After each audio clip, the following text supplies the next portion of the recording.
I just haven't got around to it. What a weird season of game. That's a weird season to get stuck on. Yeah, it is what it is. But that third season is really good. So yeah, at least Yeah, he's up there. They say that's when the show really picks up. Like, you know, like when you hear, like, you know, online, they say that's when the show really got hot. Yeah. No, it's very true.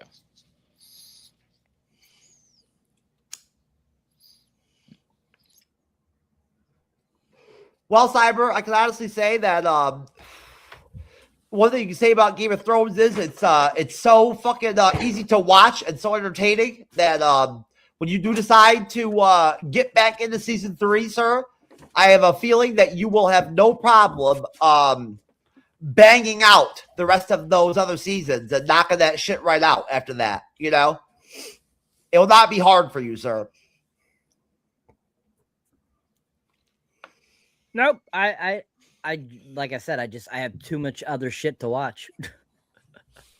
I'm surprised you didn't get roped in enough by the show that you weren't like stuck with it to where you had to keep watching it. Nope. Well, folks, on the MCU'S YouTube channel and podcast, I think we all would agree that when it comes to standard, you know, television and sort of, you know, how we all kind of feel about it, what our general opinions are about it, you know, shows like Game of Thrones are the kind of shows where they leave you wanting more, you know, every new episode that you watch, you know, like you want to come back and watch that next episode, you know, like no matter what, week after week, like you want that next episode, you know, you want the story to continue. You want to, like, you know, continue to, like, you know, get farther down into the plot. And, you know, not every, you know, every other TV show that comes out can pull that off. You know, it's not easy. So anyways, this is, of course, the MCU'S YouTube channel and podcast doing a non-intro, cold intro type deal here, you know, being cool, you know, being original. Friday, January 9th. Yes, it's already January 9th, 2026. It's crazy. It's a different year with different numbers. And we're here to do Fallout episode 4. Or I guess it's what? Our mid-season review of Fallout season 2, right? Because Fallout is a strictly 8-episode season show. So with us tonight, first to mention, of course, besides myself being Jeff Fest, aka TrueKnowledge, the co-host of the MCU'S Bleeding Edge, Chris from, if I remember correctly, Nerds, Geeks, and Kitchen Sink podcast. You got it right. Good to be back with us again, man. I feel like you've been gone long enough to where it makes sense for you to be back right now. Okay, like okay. It fits. Like, you know, like it feels Well, like it was 2025 since the last time I was here. So yeah, it feels like the right amount of time has passed. Is my point. My good friend Cyberneticshark is here. He's up in the top right-hand corner for me, for my screen that I'm looking at. He is definitely my loyal host of the MCU'S Bleeding Edge. It's always there. Has my back. But, you know, has different opinions and, you know, different takes on, like, me and, you know, what I got going on and what I'm offering, you know, from night to night as we go, you know. But he likes Fallout so far in season 2 more than anybody so far. On the Fallout reviews, he seems to be really enjoying season 2. So I'm sure he'll be jacked to talk about episode 4, probably the best episode we've had so far this season. Andre's the pop culture guy who's always with us also, except for next Friday when he's taking off for episode 5. Yes. But besides that, is always around and makes his own content. Makes a ton of content on the Bleeding Edge, hundreds of podcast episodes, hundreds of live streams, being a member of the team, and only occasionally moderating and saying like really dumb shit while moderating. You know, I want to jigged in here. Funny stuff, folks. Sir. Funny stuff. You do a really good job being a moderator. You do a great job. You've come a long way with it.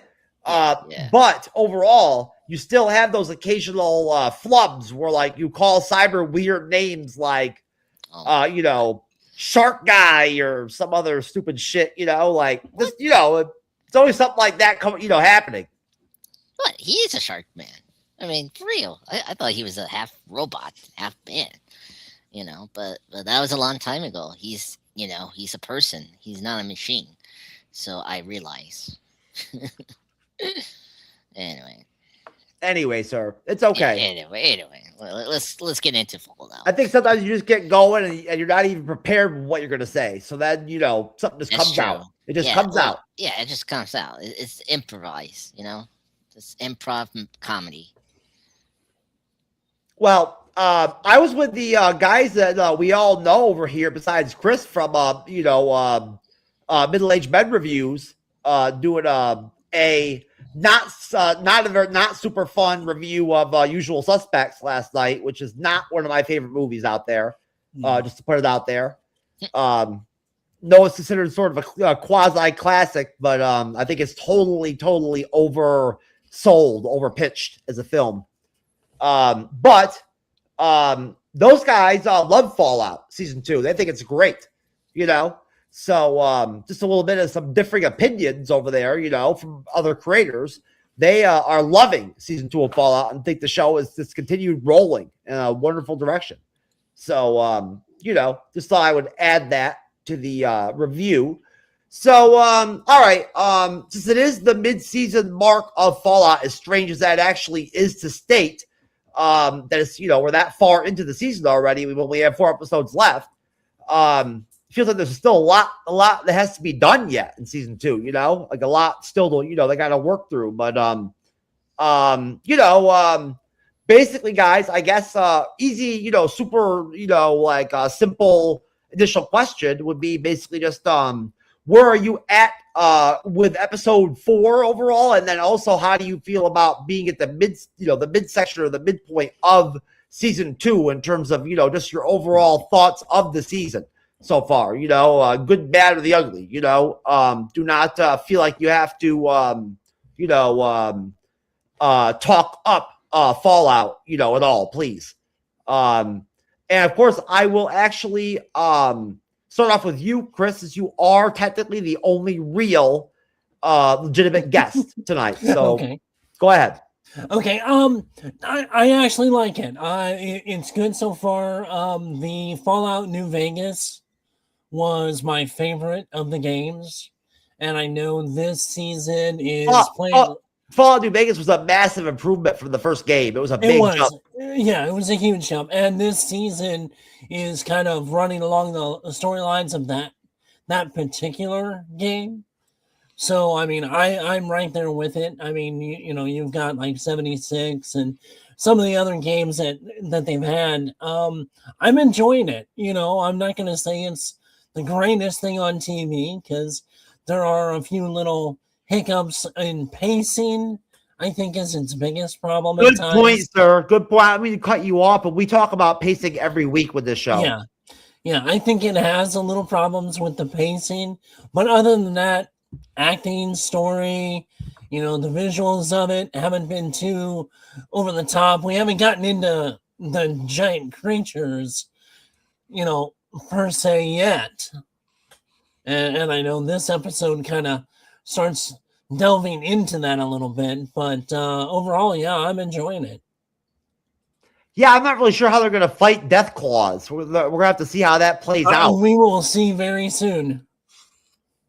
I mean, the that version of a Death Claw that they showed in the show is fucking huge, you know? But like in comparison to the game, that's a baby. Really? I thought it looked pretty big. I mean, they're big, but I mean, the full-grown Death Claws are massive. aren't they basically like a little bit bigger than bears? Really, that's all they really are, right? They're about 10 feet, 12 feet tall.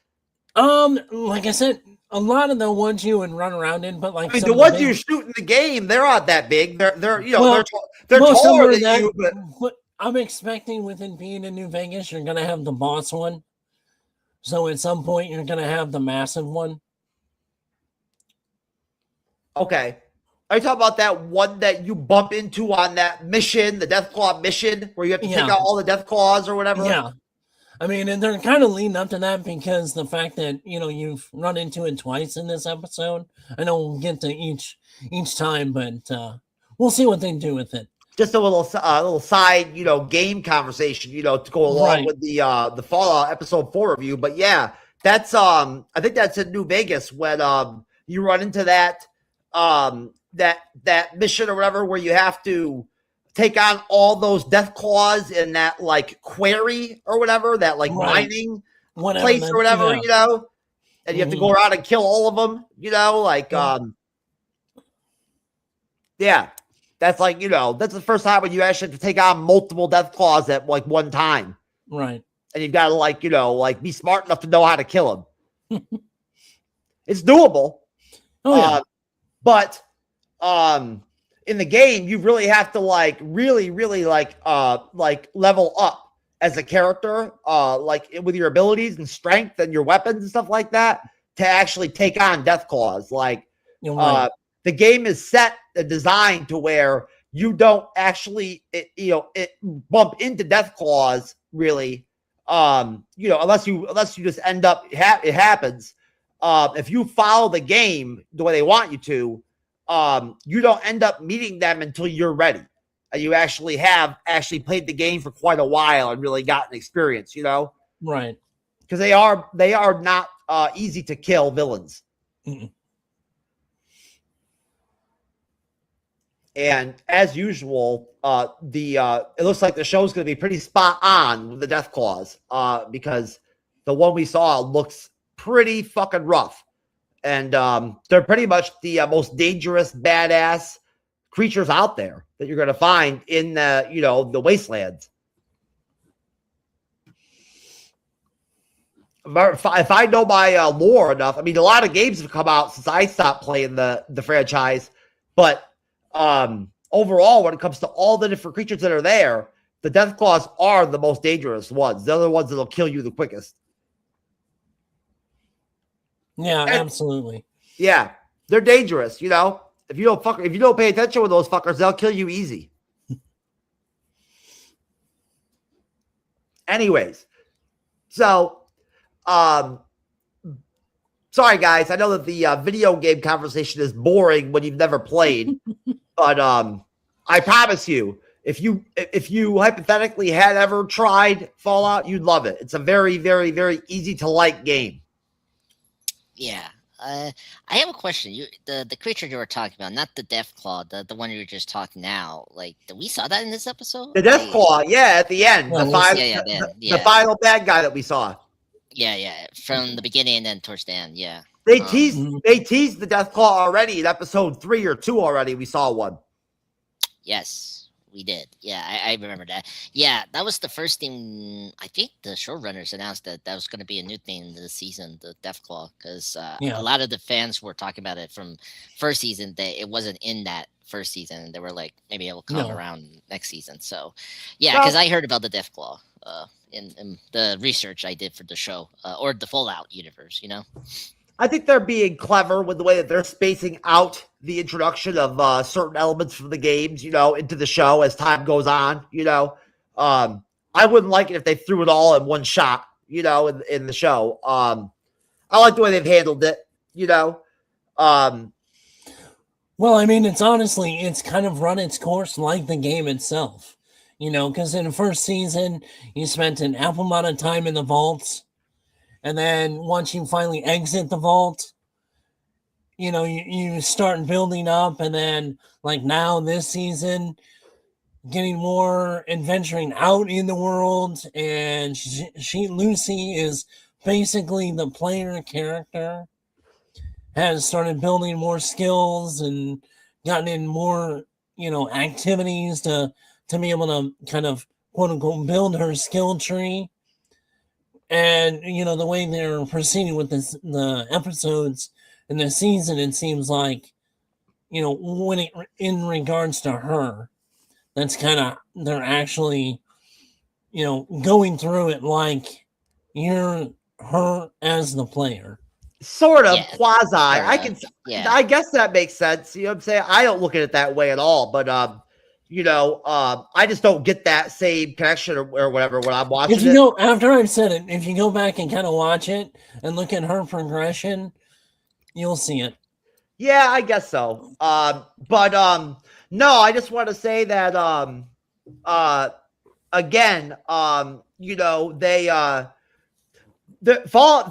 thing honestly that they've done in season 2 so far is they've really introduced a lot of new stuff from the games and not explained a lot of it to any of us. You know what I'm saying? So if you don't know the games, you have no clue what some of these, creatures or robots or, stuff that have been coming out. You don't know what they are, which is kind of a shame. You know what I mean?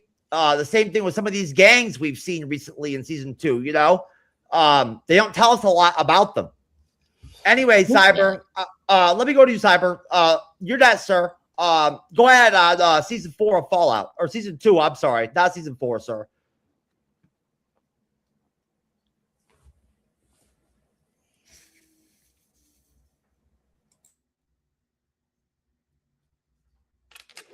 Okay. My turn, right?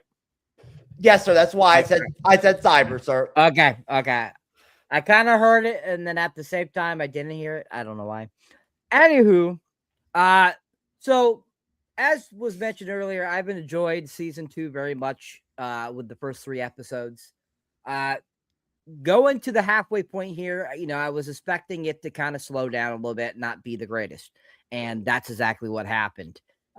Episode 4 is my least favorite of the 4 episodes so far. I thought that not much happened. There was a little bit that was fun and interesting, but for the most part, I thought that it was overly just too much filler for me. Doing more of Maximus and all that kind of stuff, I didn't care too much for. I did like the vault stuff. I thought that was interesting to get more of that. And then, of course, the creatures, getting to see the creatures in this was really fun, too. But overall, I thought the episode itself was just not my favorite of the 4. My least favorite, actually. But overall, I think, anything with the ghoul, anything with Ellie, I think is always fun. I like their dynamic. It's always funny. It's always interesting. We got to see some of that in this, too, as well. But like I said, overall, I think the season so far has been really great up to this halfway point. I just think that it fell off a little bit with this episode. Other than that, superb season, least favorite episode. All right, Cyber. Well, I'm kind of surprised by that, to be honest with you, because I did not feel that way at all about the episode, But I respect your opinion as always, and you have your own, certainly your own take on television, and I know that, and I respect it. So, all right. Andres, you would be last, sir. Yes, the last Time Lord. Yes. All right. So Time Lord here, I will say that I kind of agree with Jeff. I think this was the best episode out of the 3 we got for season 2. Now, I agree with Cyber. Like, there's some stories I care than others. Like, I agree with Cyber that the the Max, the Brotherhood of Steel storyline is like kind of there for me. It's very hollow. I like the things they're doing in that storyline, but I don't care, and I just wish they do some more, like something interesting in that storyline. It's just like it just drags like the pacing of the episode, and it's like and to be fair, I don't mind the actor that plays Max, but I just don't like that character Max. He's like my least favorite of the trio that we got from last season. Especially when we get into his storyline where like he didn't kill the leader of the Brotherhood of Steel, and it's like, come on, dude, you can easily kill him. But anyway, I thought the storyline with the Lucy and the ghoul is always fantastic. It's the best thing about this episode, especially when Lucy got really addicted to the drugs that she was getting from the ghoul, and we got that fantastic scene where we'll get into it, but like it was so fantastic. I was like, oh my god, this is so funny. Just her, and being what the ghoul wants her to be in this, post-apocalypse setting is funny. What I like about this episode, at least we're moving forward with the storyline, like particularly the Vault storyline and the brother. I forgot the name of the brother. That's Lucy's brother. I was happy that we got that moving on. That was my favorite part about this episode, was that, because it was like very interesting. This new character, right? Stephanie Hopper, the girl with the eye patch, like very interesting. She's not new, sir. She's been around the whole time. Yeah, she's from last season. My bad, badly wording. But Stephanie, we know her from the last season. She was a friend of Lucy, and obviously, she was pregnant during that time. And this season, I was kind of questioning why we're focused on the Vault, but now I'm like way more intrigued now. Like, we'll get into the theories and like what's going on with her. Like, I'm very curious because that makes me really hooked for this show. But yeah, so far I've been liking, I'm liking season 2. I think it's better than season 1 because I like that we're getting more like the video game stuff. Like as Chris and Jeff, you've been talking about. It's really cool to see, the creatures and some, getting the Las Vegas theme from the new Vegas game. Like that's been my favorite part about this show. It's getting more, video game lore from the Fallout universe, which is nice. I like the introduction to the Deathclaw in this episode. I really like that. I like how it connects to the ghoul, which I was kind of surprised, and I was like, okay, I like this. So yeah, I really like this episode. I do agree with Jeff. Just wrapping up, I do want them to explain certain things, like from the games. Hallelujah. Yeah, like I do agree in that, because like you cannot just throw all this at me. It's like I don't know half of this. Not only that, but the plot lines, the storylines, Yeah. like straighten them out. Make them more clear. Yeah, exactly. Because you're gonna get me confused later on in the season. It's like I don't need that right now.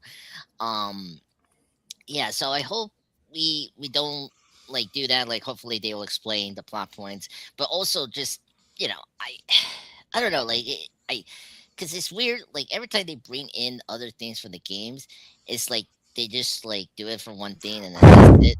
Like what was it, last week? Yeah, like last week we did the Commonwealth introduction, and then what was the other group, the Legion, which that's a major theme. And it's like, what you're doing, this is like, come on.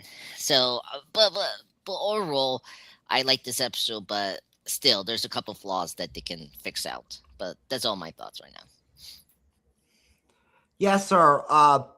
Fallout certainly always has its flaws from episode to episode. It is not a perfect television show at all. It has its holes, and Agreed. I'll tell you what. This was a shorter episode, than the other episodes so far in season 2, and it actually worked well for the episode. The short length on it. Agreed. It felt very compact, and like very driven as an episode, from start to finish. You know what I mean? Like it had a goal, like it had things it wanted to accomplish. Throughout the span of the episode. You know what I mean? I felt like, there was a real shift from episode 3 where all of a sudden there was a clear stated desire to streamline all these massive amounts of storylines that we're juggling, get them down to the basics, right? The meat potatoes of the show. You know what I mean? Focus on those characters for an episode, right? And really just dig into those storylines, you know what I'm saying? And let them progress a little bit for the fans, and which is entertaining, obviously. You know what I'm saying? Let some shit actually happen, So, come on. I mean, look, you don't have to have, I don't think, perfect, ideal pacing in a movie or a TV show to be a good TV show, or be entertaining. But I mean, you can only have that super fucking like slow motion pace that Fallout seems to like want to have as a show at times. If you don't at least occasionally throw in an episode 4 in the mix, and kind of, just change it up and go the opposite direction for an episode, you got to kind of pace things out. You got to change it up, Yeah. See, I like you brought that up because that's why I like about this show. It feels like a TV show because one of the things I don't like about like these new shows that are coming out, they're trying so hard to be like movie level, you know what I mean? And I appreciate that this show is following like a traditional TV structure, minus the 24, 22 episode count. Like I appreciate this show understands that it's a television. That's a very good point, Andres. It's actually a really valuable point that there actually are genuinely at this point now in this new reality where we have streaming and cable and all these different studios and all this shit. There is that actual desire for the first time really ever in the industry in television where there is, a lot of creators and TV shows are out there trying to pull off cinematic, productions, what I'm saying, in their TV shows. They want that same quality, that same look, like all of it, and that duality of between the two, between TV and film, is in such an interesting place right now. It really is, that line is so like stretched between the two that it's thinner than it's ever been, to be honest with you, that, that massive gap that used to be there between television and movies is gone. No. It's, pretty gone. Which is neat, it's interesting that, things happen like that over time. Yeah, that's true. I don't know if either you other gentlemen have anything to say about it, but I do wonder at times on the impact of the industry itself and the studios and all that, like what the toll will be on them overall. This desire to, pull off the next Game of Thrones and, every streaming service out there wants to pull off some high-end looking, cinematic looking level type TV show, and have it be a hit. Well, I really think like the advent of the streaming services is kind of killing network television and the long-standing episodic series like probably something like X-Files. We'll never really see something like that again. No, where they were the drawn out episodes. No, not that 90s format, Chris. It'll never happen. Yeah, and we'll never get those, series where we're getting 24 episodes in a season, where it runs that, fall to spring, where you only have a hiatus over the summer. We're getting these eight episode series where it's a year in between. So I think with the a year and sure. No, some sir. of them be realistic. Be realistic. A lot of these streaming shows, it's 2 years, 2 or 3. Yeah, no, I'm just using that as kind of a minimum, So we used to get, like I said, 24, 36 episodes, a year. And now we're getting 8 episodes, maybe every year, 2 years, maybe even 3 years. We had 5 seasons of Stranger Things in 10 years, and they were all 8 episodes. No, so they had 2 seasons, 3 seasons of 10 episodes. Well, okay, still, nowhere near. And give the Duffer Brothers credit, sir. Those were long ass episodes of TV shows that were long. Yeah, but X-Files were an hour long. I mean, the only time it was really long was this 5th season. Sir, I watched enough X-Files because it was a network show. They weren't allowed to do hour and 17-minute, hour and 35-minute, hour and 40-minute episodes. Commercials. But I guarantee you span out the time, and it's nowhere close. Nowhere close. And you know, we're not going to get into like other stuff because we're doing. I'm just saying, and with network television, you know that model, you can't have hour plus long episodes. It doesn't work. You know, they don't do that. Well, you have technically 45-minute episodes without the commercials. Yes. You know, and it equals an hour. I mean, you've had plenty of them. So, and most of these episodes are 45 minutes by the time even if you look at the runtime, by the time they do the 10 minutes of credits for all the voice actors. You're right, sir. And Yes, everything it is. else, Yep. That is. It's not much different. It really isn't. It is. I mean, it's a standard 45 minutes or so. Yeah.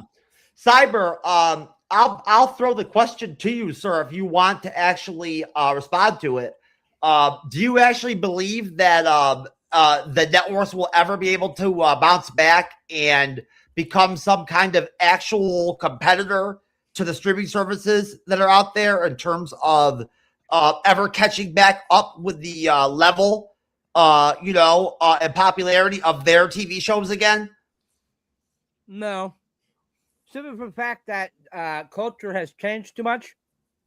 It's become too much of a want now. People want to be home and watching stuff instead of, and being able to pause it, fast forward it, go to an episode if they want to skip something and not have to wait for the next episode and stuff like that. So I think that, unfortunately for, network TVs, it's not going to get any better for them, especially with how competitive streaming has become. I think streaming is probably, kind of like what network TV used to be. And it will pretty much stay that same, I feel, because that's just the new culture. That's the new field. Technically, the network stuff does come out on a streaming service. They all do. You know what I mean? But go ahead, sir. That's all I had. Oh, okay. Well, Cyber, would you also agree that there's a change culturally with the shift of the kind of content people want to watch now too? Like what's entertaining right now in 2026 compared to what was entertaining in 1995 or 98 or 2000? I mean, that you're basically asking every decade what's different, what's altered, and that's just reality. That's just how things. That is just reality. But let me rephrase that. The shows like King of Queens that I used to like, for whatever reason, I guess because I used to watch it with my ex-wife when we were kids. I had a sweet spot with it. Shows like Mad About You, that were able to be successful in the 90s, as sitcoms, and considered, make it popular. Even Seinfeld, honestly. Although I don't know if Seinfeld's kind of in its own class in a way, but you get where I'm going, Cyber. That style of show, that sitcom. That sitcom show, that Raymond, everybody loves Raymond, like that concept, that structure, that honestly just sort of died off, didn't it? And like maybe it'll come back, but it's really like fell off,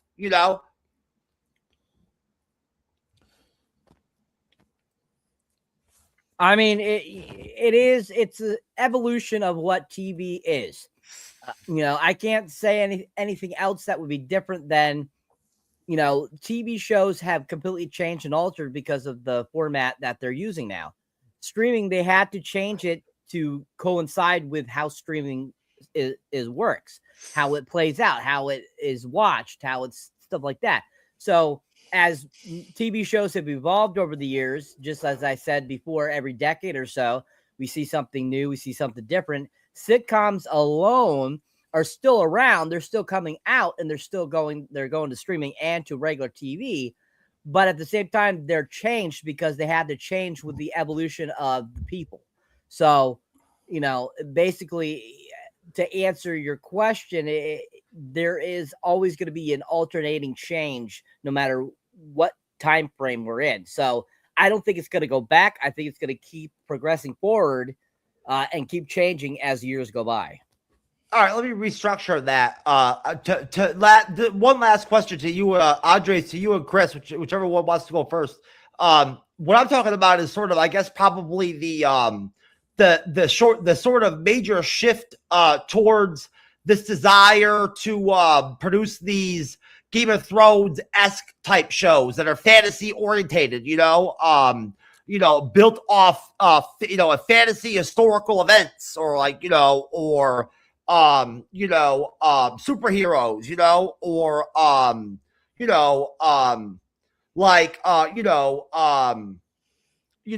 the occult, the supernatural, zombies, The Walking Dead, there's this desire to produce television shows that are in that sort of niche that's very, fantasy orientated. You know what I'm saying? And there seems to be literally no real demand anymore for that sitcom type television show that was so successful. Does that make more sense?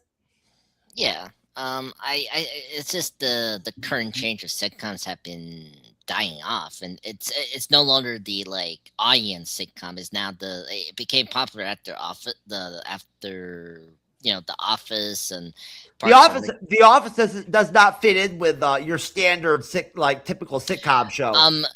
No, more like the we call it The Office was like a massive ensemble cast comedy show. No, I'm talking about the format that sitcoms that people are now using because of The Office and Parks and Recreation. It was called the single camera. Who knows, sir? I would have no idea how you actually would describe or what the word actually is for what The Office is. Yeah, I think it's called just the single camera. It's not not using the traditional Seinfeld. Friends. Those were like soundstage right? Productions. Yeah. We're getting away from that. That's the shooting style. Whatever there's there's an actual concept that the show has too. Somebody can probably identify it. Yeah, but every show has it. Yeah, every show has it, but I think we're getting away from the audience kind of staging and to just more scripted TV for particularly sitcoms. And that's what's happening with sitcoms now, is that we're getting away from more of that network, audience kind of format that we were used to since the day of The Office did a lot. It was a drama. It was comedy, yeah, exactly. So we're getting more and more of that, and just moving away from the network, audience, studio, because it just became outdated. And it's if you want these things to be funny, it's just do it as scripted, because it is generally funny. Because I always found the audience studio thing very weird, because sometimes the joke is funny, but then some of the jokes are not funny. When you hear the audience laughing, I'm like, what the heck? So they could end that, and I'd be happy with it. Exactly. So that's what's going on. And seeing the fantasy stuff, superhero thing, that's became a trend. After the superhero movies became very big, and of course the fantasy movies became big, with the Lord of the Rings and Harry Potter. So we're not getting rid of that, because they work very well in television. Nah, it's fallen off. You know that. We all know that. Cyber knows that. We all know that very well. The Marvel shows have fallen off to where, there's not that demand for them at this point. Yeah, I mean, if you have a hit, you have a hit. If you have a miss, you have a miss. So that's going to happen. It's always happened with these things. So that's my thoughts right now with that. So we're just moving to the next logical change, as Cyber said before. We're going to this direction, as the studios are trying to. Actually, sir, I think that genre is dead. I think that the desire for anybody to make any type of superhero TV show at this point is pretty much zero. Okay. It's not a good investment, honestly. Yeah, I guess the time to make a Marvel TV show is over. That was years ago. When that was the right thing to do. And a good decision. But Chris, I'm sorry, sir. Go ahead. No, it's okay. It's not as cut and dry as everybody kind of almost makes it out to be. I think the biggest thing is writing and the quality of writing. I think people would watch a sitcom style show if you had excellent writing, in Hollywood. a lot of times they had this male and pale and stale, and a lot of these excellent writers, and that was a legitimate statement from somebody in Hollywood that made that statement, and a lot of these quality writers are being replaced by basically central casting when it comes to producers and writers and stuff like that. And I think if we got back to actual quality writing, no matter if it was a sitcom or, say, a superhero. I know I hear the whole superhero fatigue. No, it's just bad writing fatigue. There's so many concepts that, done right, I know for a fact people would jump on. We've looked at what's it been, 7 years since we've had a Star Wars actual movie, and we've had basically horrible series after horrible series.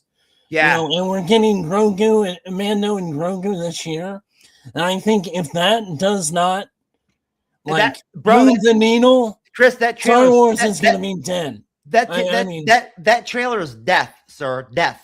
Oh, and that's what I'm saying. If that movie does not move the needle any, we're going to see a hiatus after Starfighter.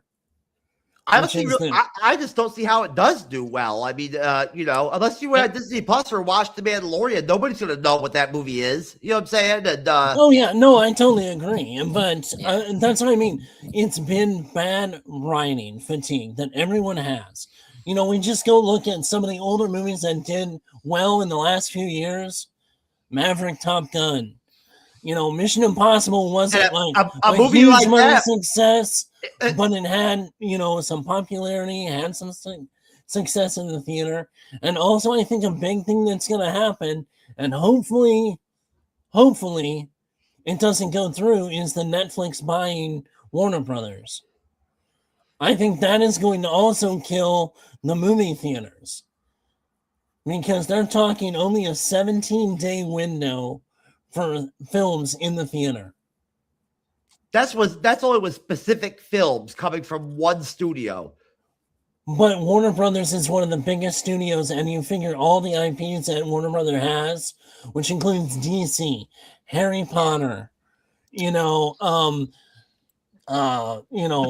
a lot of the movie monsters, a lot of, there's just so much. I'm just saying, sir, I get where you're going. It's a good thing to point out, but I'm just saying, as far as that point you're making right there, I heard about that, and it's not going to be some kind of widespread thing that's going to be a major blow to the movie industry, Oh, it will be. It'll hurt. It'll hurt. You know what I'm saying? No, but then you're going to have other studios competing and say, if they don't have in the first 14 days, they'll pull a movie because it'll go to streaming, and these other ones, I'm telling you. It's an opinion, sir. That's if it even happens. You know what I'm saying? Nobody knows. You know what I mean?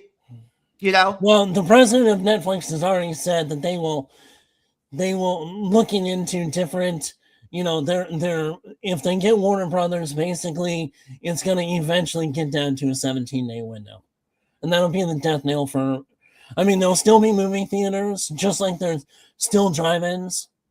But when that whole went down, you went from 3,000 to 4,000 drive-ins to there's a total of maybe 600 across the nation. Again, sir, the Netflix does not have a stated desire to ruin the movie industry. That does not happen. It would be antithetical to their financial. It doesn't matter. They're an open, publicly traded company. They have not stated any desire to actually do that. Yes, they did. The president of the company said it. He said it himself. He did it. He said it himself. That's okay. And people say a lot of things. Rich people say a lot of things. CEOs say a lot of things. It's the CEO of the company that wants to buy one of the major studios. Let's see what happens. The deal hasn't even been worked out officially yet. It's not even a done deal. Yeah. We have like a whole year for that deal to go through. They can very easily at this point fall through at this point and not even happen. Well, the fact that Paramount has made 3 different offers that are financially more than what the Netflix have, and they've denied it, they have something going on. Well, yeah, they would rather be bought by Netflix. You know, But that's fiduciary irresponsible. You know, they're because believe me, I have stock in it. Just like I had stock, and I've got a book this thick. Oh, listen, when they sir. bought Disney, when they bought or Disney bought Fox, I have the contract book that's like literally like this thick. That's why when I heard originally people saying, "Oh, well, it's contractually that X-Men can't get in the MCU until 2027," that was complete and utter bullshit. We can't. We can only go down so many rabbit holes in one live stream. Yeah, you know what I'm saying? You know, I wish that every side conversation that pops up throughout the course of a episode recap or whatever was you know, you could just go on and, you know, have that conversation and talk it out. But unfortunately, you know, let's get back to Fallout. Yeah, in our you know, in our capacity, we cannot do that. Although it is fun to talk about these other interesting subjects, I will say that. You know, and you make you raise good points, Chris. Very interesting points. All right, so back to Fallout. Shouldn't take us long to talk through this episode because again, it's the shortest episode of the season so far. I think the overall length is like what 43 minutes or something. Yeah, something like that. 43, 46. Yeah, so it's a short episode. And like Cyber said, as much as I actually thought it was a you know, a OK USA sort of episode, not a ton of shit a la episode 3 really does actually happen. Not a ton of it. Some of it, but not a ton of it. So we like it when cool, interesting, eventful shit happens.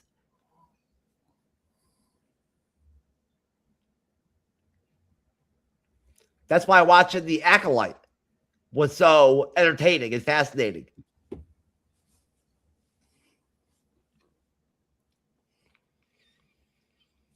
But some guy taking his clothes off and getting naked in some lake or whatever is the most entertaining thing happening on the screen for you as like as a straight guy, you know? Oh dear, that guy. Wish that never happened. Right, Cyber? That's rough when you gotta like, you know, connect with your fucking homosexual side and shit like that all of a sudden just because you're trying to, you know, survive The Acolyte. Let's not talk The Acolyte. I agreed. Let's talk about Fallout. A better I show. I think there are people who probably became gay because of The Acolyte because it was so bad that when the scene came out there with the guy and he took his clothes off and went in the lake or whatever, the show was so bad that they were so like thrown off and like, you know, so drawn by like, you know, that one thing with him being naked that it, you know, it crossed them up and shit or whatever. They ended up fucking, you know, went homo. I think when he took his shirt off, I think people just jumped out of their windows. I think that's what happened. Not what you were saying before. It's like, God damn it, I hate this show. I'm gonna jump right now. I'm sorry. I think people were just surprised at how ripped he looked. You know, they were like, damn. I mean, yeah, I will agree on that. He had a good body, but I don't know about going to the dude and showering in this pond. Well, without getting too in depth, we hadn't seen him naked or shirtless at that point until it happened, you know, so it was kind of surprising. I can't remember. He looked really skinny and always wore clothes up until then, you know, so like there was no way to know he was ripped. Yeah, that's true. I can't remember. Anyway, let's move on. Let's go to Fallout. Oh, what's wrong? So you don't like to revisit your Acolyte experience? No, no one does. Cyber doesn't like it. I don't like it. Chris doesn't like it. It's the worst show ever that came out of Disney / any network or this streaming service at all time, man. I don't know, sir. You did not review what's it called with me and Cyber. You did not have the Willow experience, sir. Oh, Oh, that's true. Oh boy. It was a 1A and 1B scenario with those two shows. All right. So, episodes for title The Demon in the Snow. I have never really felt that Fallout has really great titles for those episodes myself.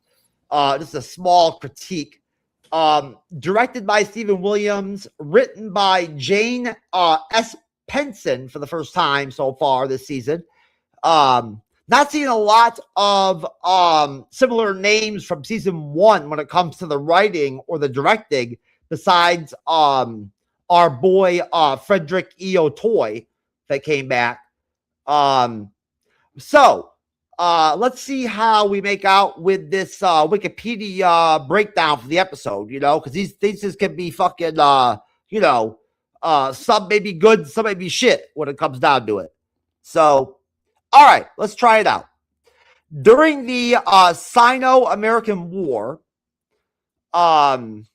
which I believe is the war with like China or like whatever, whatever that, the faction is or whatever, in that flashback world that, Cooper is in on the show. So during the Sino-American War, Cooper is ambushed by Chinese soldiers in Alaska. Wow, why would they? That's crazy that he'd be fighting the Chinese in Alaska, but survives when a death claw kills them. I did not actually even notice that. I must have not been paying attention well because I missed that. That was the opening. Okay, I must have missed it. In 2296, Norm grows suspicious of a Volt Tech executive who seems to know more than he reveals. So we got Norm back in action this episode. In Volt 33, a broken water chip causes severe shortages, leading Betty to consult Steph.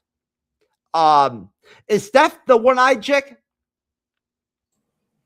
Yes. Yeah, That's the one that we're focusing on this. Okay. Line. The really easy, easy to fuck, slutty, one-eyed chick? Yeah.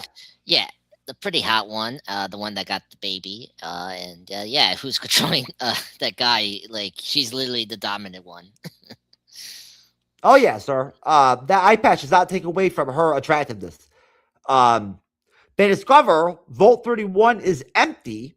I also did not see this, so again, I must have been, turning my head or looking at something else. I did not see the discovery of Vault 31 is empty, and the experiment effectively over. But Steph withholds help unless she receives a box stored in Vault 33. All right, I'll stop there. You guys may have to actually explain some of that to me, if you can, in your contributions, because I honestly did must have fell off or not paid attention real well in the beginning of the episode, and then kind of got my shit back together like later on. And really watched because I did not remember the discovery of Vault 31 being empty and the experiment effectively being over and Steph withholding help unless she receives a box stored in Vault 33.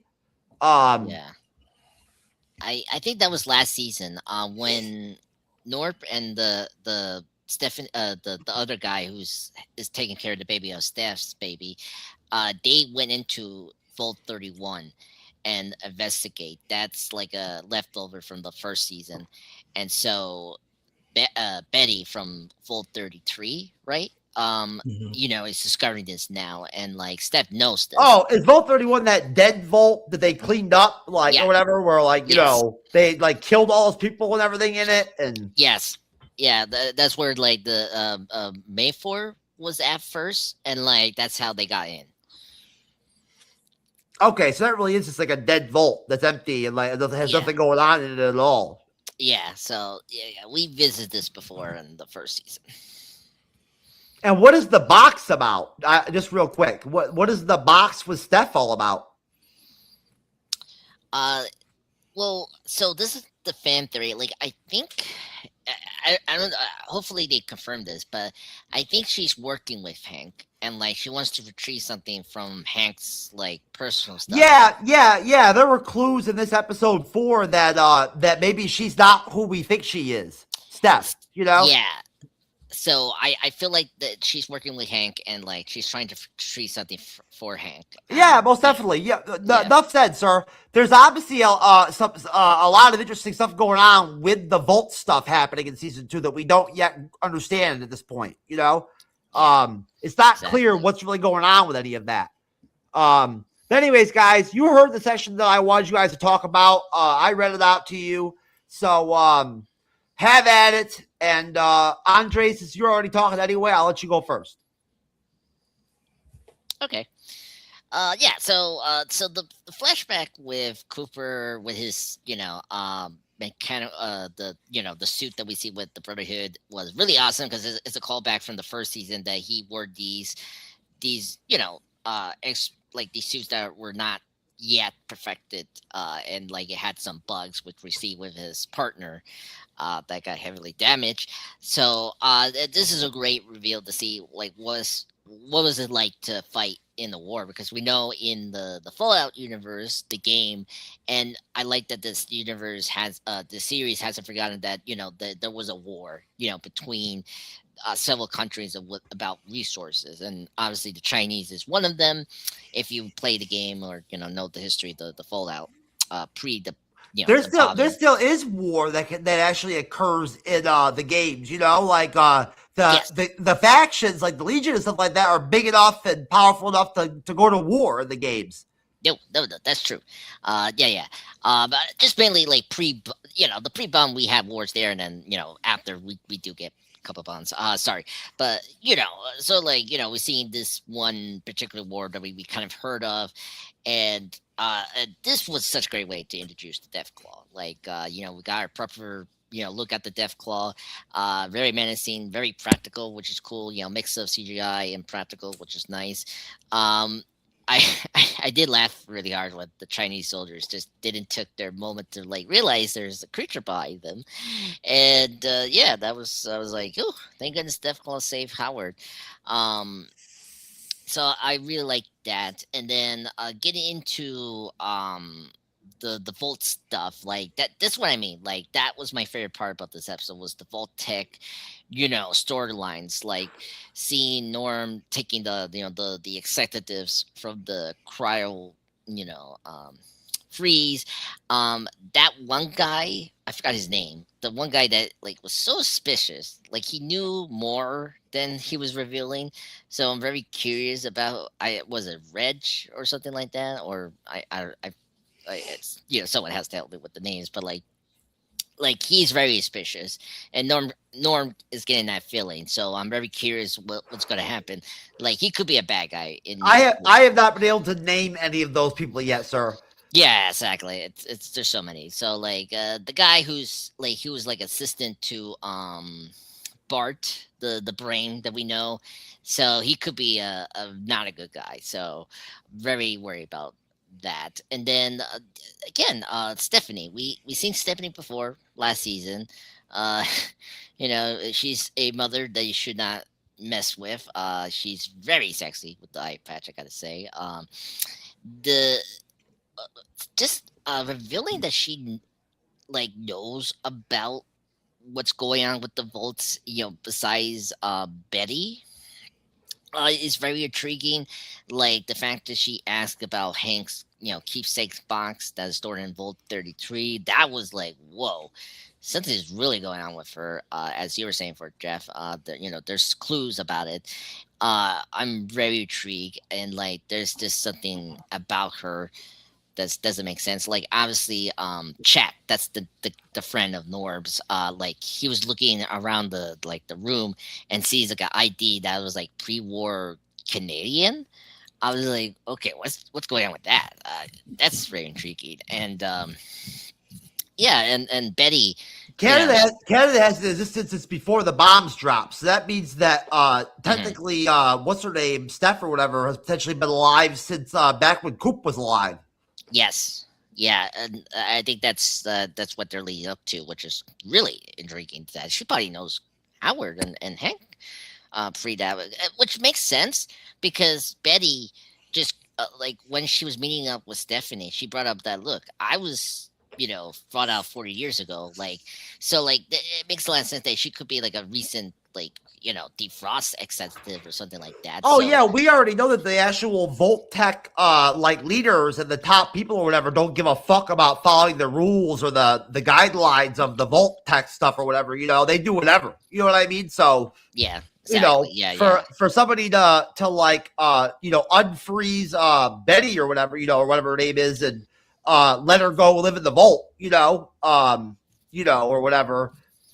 Who knows? I can see it happening. yeah. Exactly. So, no, I agree, and I think that's what's going to happen. What we're going to reveal with Stephanie, which makes a lot of sense. And just wrapping up, I do appreciate with the storyline. I like that they pick up this was from the game. I think in the third game, right? That I think the series has been inspired, particularly Lucy. As Chris was bringing out before, the point of view. Because in that, I think third game, right? Or I think it's 76. I don't know what.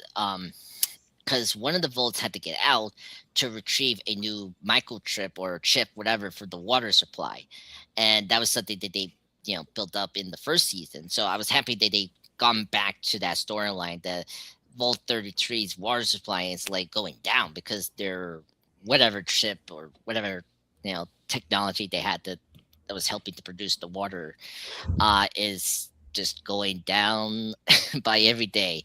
And I am very curious what Betty is going to do to save, what's going to do to save Wolf 33 and all that, because it's going to be dire when they're going to lose water. I mean, no way you can fix it. No way you're going to fix it is to go out to another vault somewhere else in the wasteland and find that part.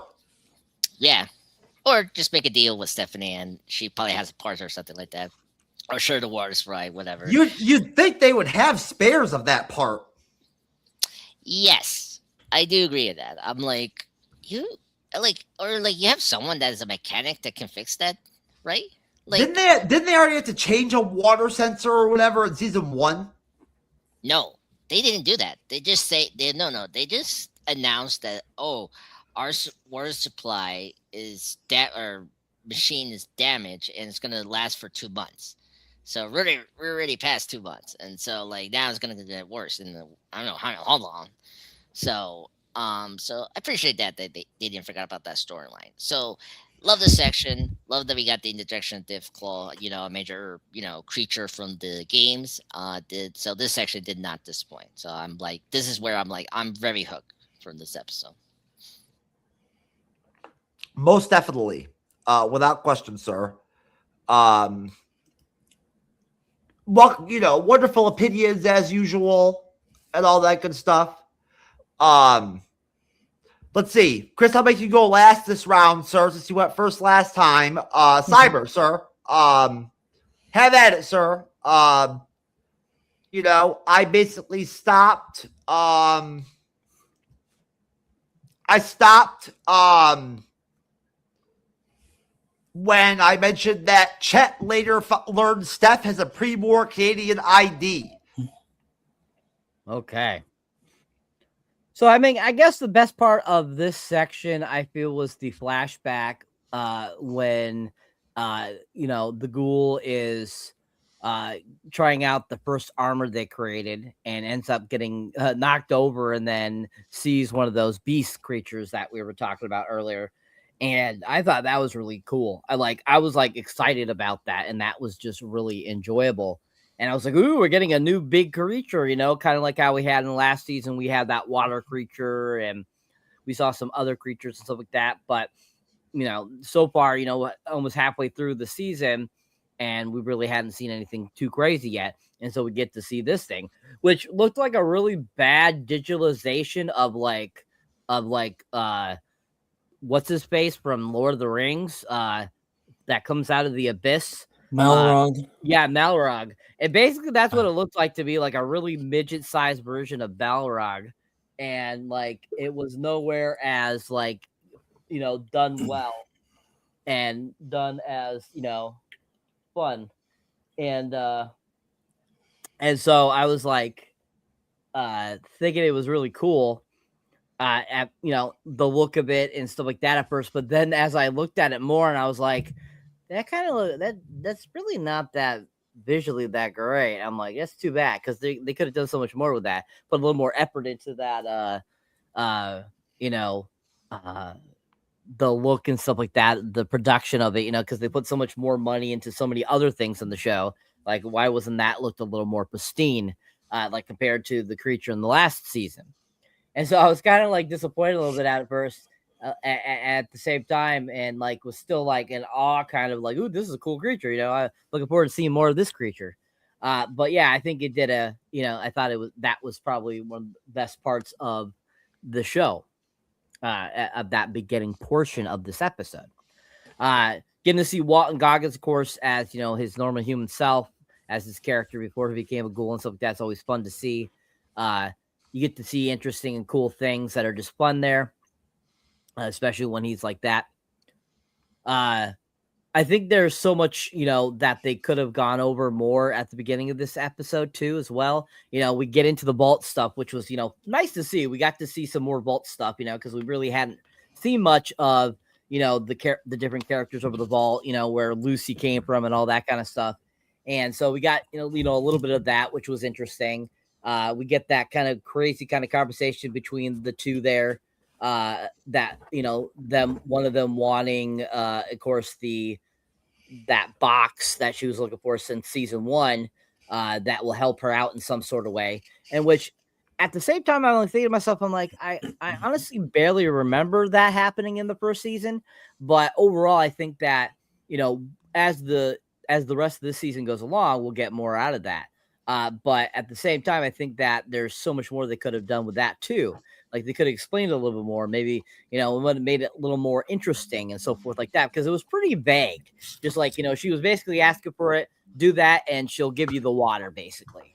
And so I think that there was just so much more they could have done with that could have made it more interesting, more fun, more entertaining, that could have given more substance to that, particular instance of seeing those vault people again. But other than that, I thought that, that beginning portion, it came across okay. I thought it did a good job of moving the story along. I think that it had some interesting elements to it, but overall, I don't think it was anything that really like pulled me in like the first 3 episodes and made it like, oh my God, this is so good. It just was pretty basic, I felt, and just seemed very fillerish. So overall, an okay portion. Did anybody by any chance catch whether or not that water part or water chip got damaged on purpose, and somebody was is purposely wants the water to go run out? No. See, it wasn't like that. It was more. You remember in the pilot when the bandits, or where Mandor, the chick that was getting the fusion and kidnapped Hank in the first season, her people damage it because their attack hurt their vault. So that's what happened to it. Oh, really? During that rampage, uprising or whatever that they had, that's when it got damaged? Yeah, because we got that confirmed either episode 2 or 3. So it was very early on that they announced that the water supply was damaged. So it wasn't like the games. It went in a different direction. Well, no, that rampage with the Moldover people or whatever happened later on in season 1, didn't it? The wedding thing with those bad people that came in or whatever for the wedding, wasn't that its own event? No. It was all of that was in the pilot. That was in all the pilot, and that rampage was in that. And that was Moldover right from jump involved in that? Oh yeah, because she dressed up as a Vulcan. My bad. Yeah, I forgot. Yeah. No worries. No. I'm a little fresh because I did watch a couple of the first episodes in season 1. Oh, okay. To remind myself of the season, and and recaps and all that, and yeah, that's what happened, and that's how the water supply machine got. That's right. Moldover made herself look dirty and rubbed dirt on her face and shit like that or whatever. I remember.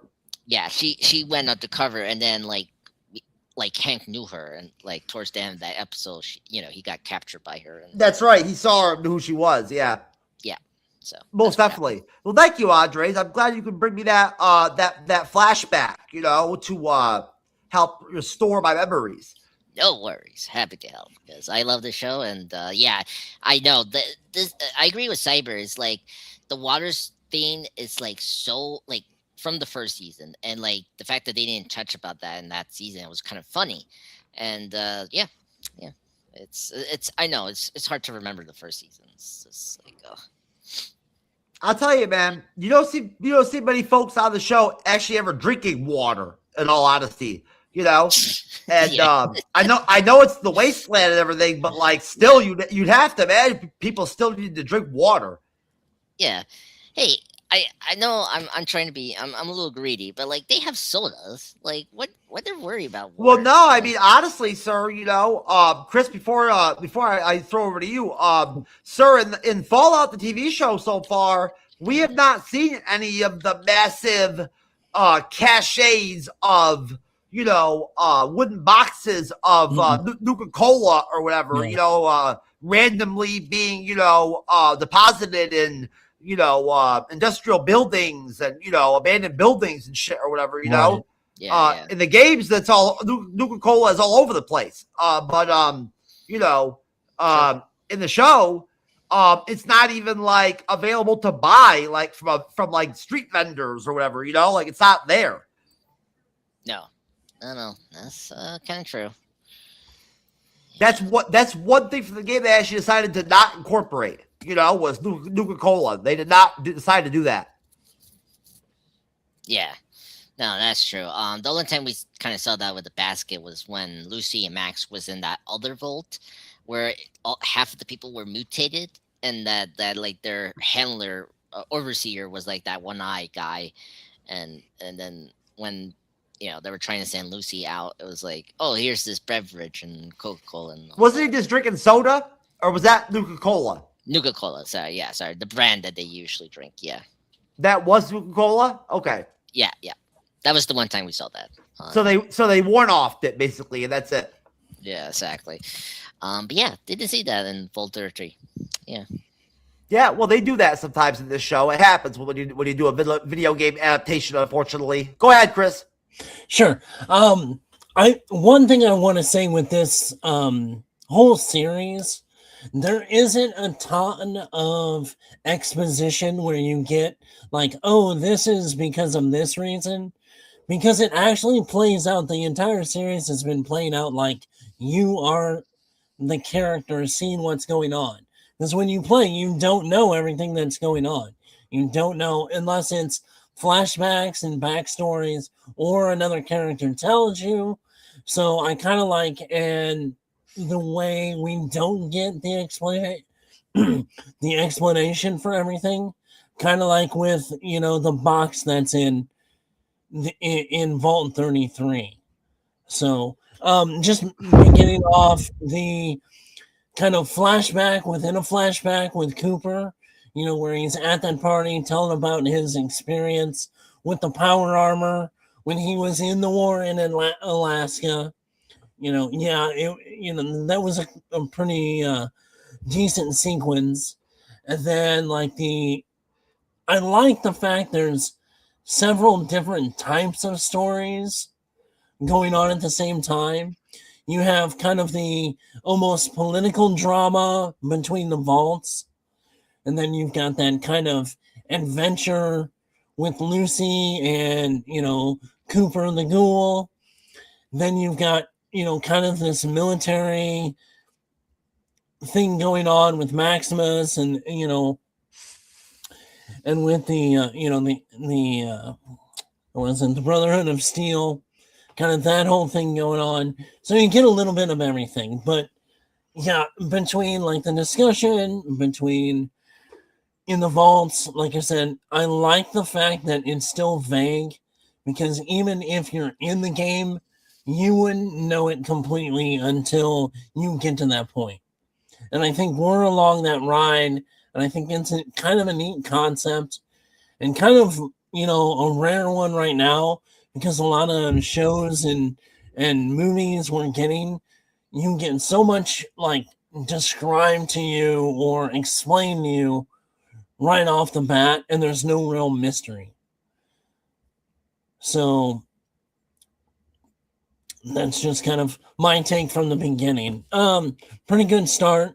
I mean, there was a lot of dialogue more than action up to that point. And to talk about the Nuka-Cola, I think in this episode was the most bottles we've seen, and we haven't got to that scene yet. So, Okay, sir. Is that it? yep, that's it. All right. Okay. Well, you're more abrupt than usual. So I just wanted to check and make sure, because we want you to have at it, sir, and Oh, believe me, if there's a part, I will.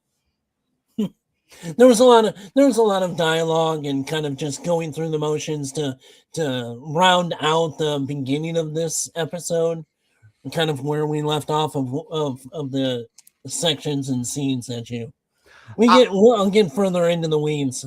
I certainly agree, sir. One thing I've definitely learned through the years of thankfully having the opportunity to review so many interesting and good and then also terrible television shows for these guys over the years is some sorts of sub scenes don't give you much to talk about. Other ones do. That's just kind of how it works, right? Sometimes you could have a whole section of an episode that's 35 minutes long, and there's not a lot to say about it, really. Right. That's not usually a good thing, for a TV show. You know what I'm saying? But so yeah, I unfortunately missed out on the initial Deathclaw,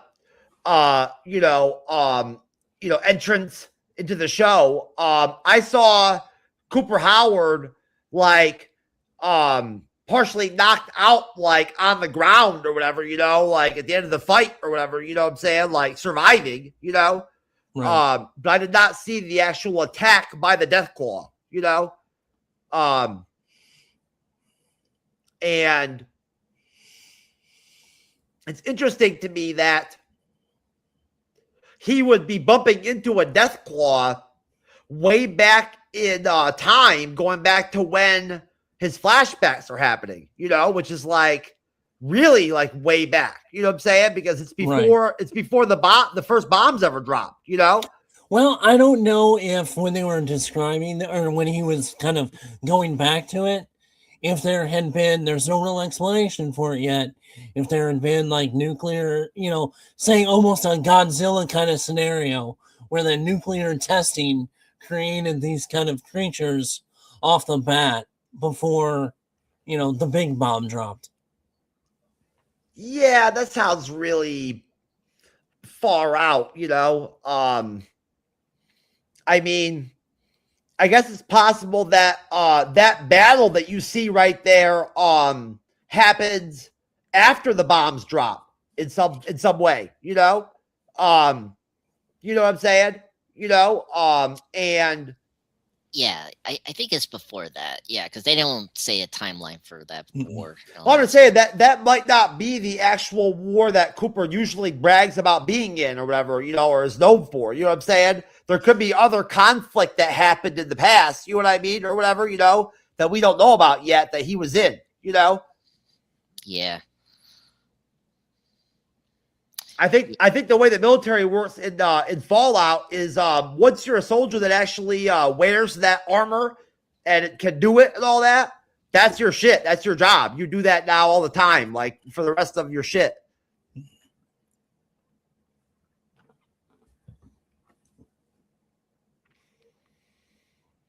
I don't know. Does anybody have an opinion at all, guys, on the whole concept and all in Fallout of evolving the military to where all your soldiers wear the big power suits in the battle, that's how you fight, war now or whatever, you know? Does anybody like have any feelings towards that or about that? I mean, it's a very sci-fi concept, and it kind of makes sense. I mean, our soldiers do wear, heavy color, weaponry, and so it makes sense for like in universe to build like a heavy armor to go in war. That makes a lot of sense, and I like it how they do it here, because it does a good job of foreshadowing how in the future we still use these. Obviously the Brotherhood of Steel use these for their own game. So no, I like the concept of what the Fallout universe do for the soldiers. Yeah, but in Like, that in that throwback, like quasi world that like they have going on in the flashbacks, scenes with Cooper Howard, like their technology honestly is like pretty like 80s level, like pretty like retro, and like it just seems strange that they were able to scientifically figure out how to create all the tech to do those suits, Well, that's the one thing with Fallout. It's kind of almost a retro not cyberpunk, but like steampunk. That you've got these creations that are advanced technology, almost Jetson-esque, but still kind of has that 40s feel to it. I mean, just look at the difference between the kind of equipment in the military between when my dad served in Vietnam and in Afghanistan. Everything was completely. They would think in some futuristic sci-fi. I have laser guided, rockets that I would use, or between in Vietnam they're calling in coordinates, or just night vision alone, or between the military equipment like armor or anything like that. So that's in the Fallout universe, where it's almost a 40s steampunk kind of version advancement, where, because if you go back to like look at the Jetson cartoons, their stuff in the Jetsons is supposed to be our timeline right now. So it's kind of that retro but futuristic kind of combination.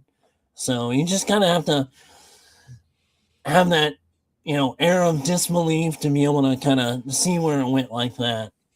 Yeah, I agree, because you remember this is a alternate history in the Right. universe. Like certain wars happen differently in this universe than ours, and that's the point of this universe. It's just strange, like honestly it seems odd, and like that sort of throwback America they live in, the cold fusion technology and all the stuff you'd have to create to be able to actually make one of those suits and have it function, for long periods of time, you know what I'm saying, and all that, like have them work all the time and not break down and everything, make it your main weapon, like for your military. It just seems like a big leap, Yeah. Well, if you think about it, look at how bad it worked when Cooper had it, to advance now, how many years later that the power armor is actually working for the most part. So, I mean, they did go through that where it was in its infancy stage to, working a little more often than not. Yeah, most definitely. And there is no more evolving of technology anymore in this world of Fallout. You know what I'm saying? Right. It's whatever's left over is what you got, there's not a lot of creativity going on when it comes to like building shit. Cyber, sir, by any chance, sir, do you have any random thoughts on this line of questioning? I do not, sir. Okay, sir.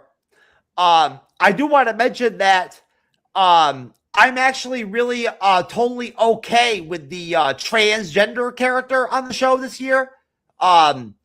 This season. I was really 50-50 on him in season 1. as far as how that character was going to play out in season 2, he's okay. He's actually an okay character, you know. So I'm not minding him so far. Is it Dan, the friend, right? Yeah, the guy that's like Maximus is really close to with the Brotherhood, you know, his closest friend, you know. Yeah. Yeah. I liked him. I think.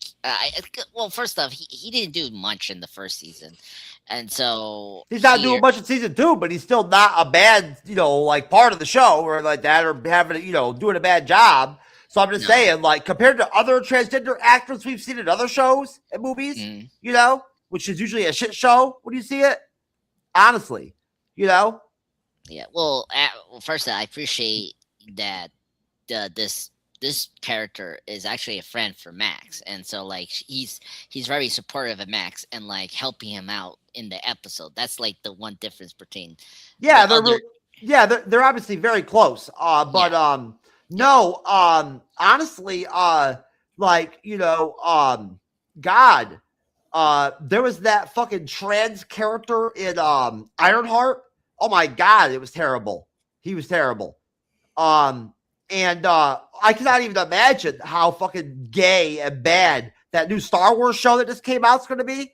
I already heard it's like the gayest Star Wars show or Star Trek show ever. They already said, you know, like, why would you want to make a show that's going to be like known to be that, you know, the gayest, like, you know, Star Trek show ever or whatever?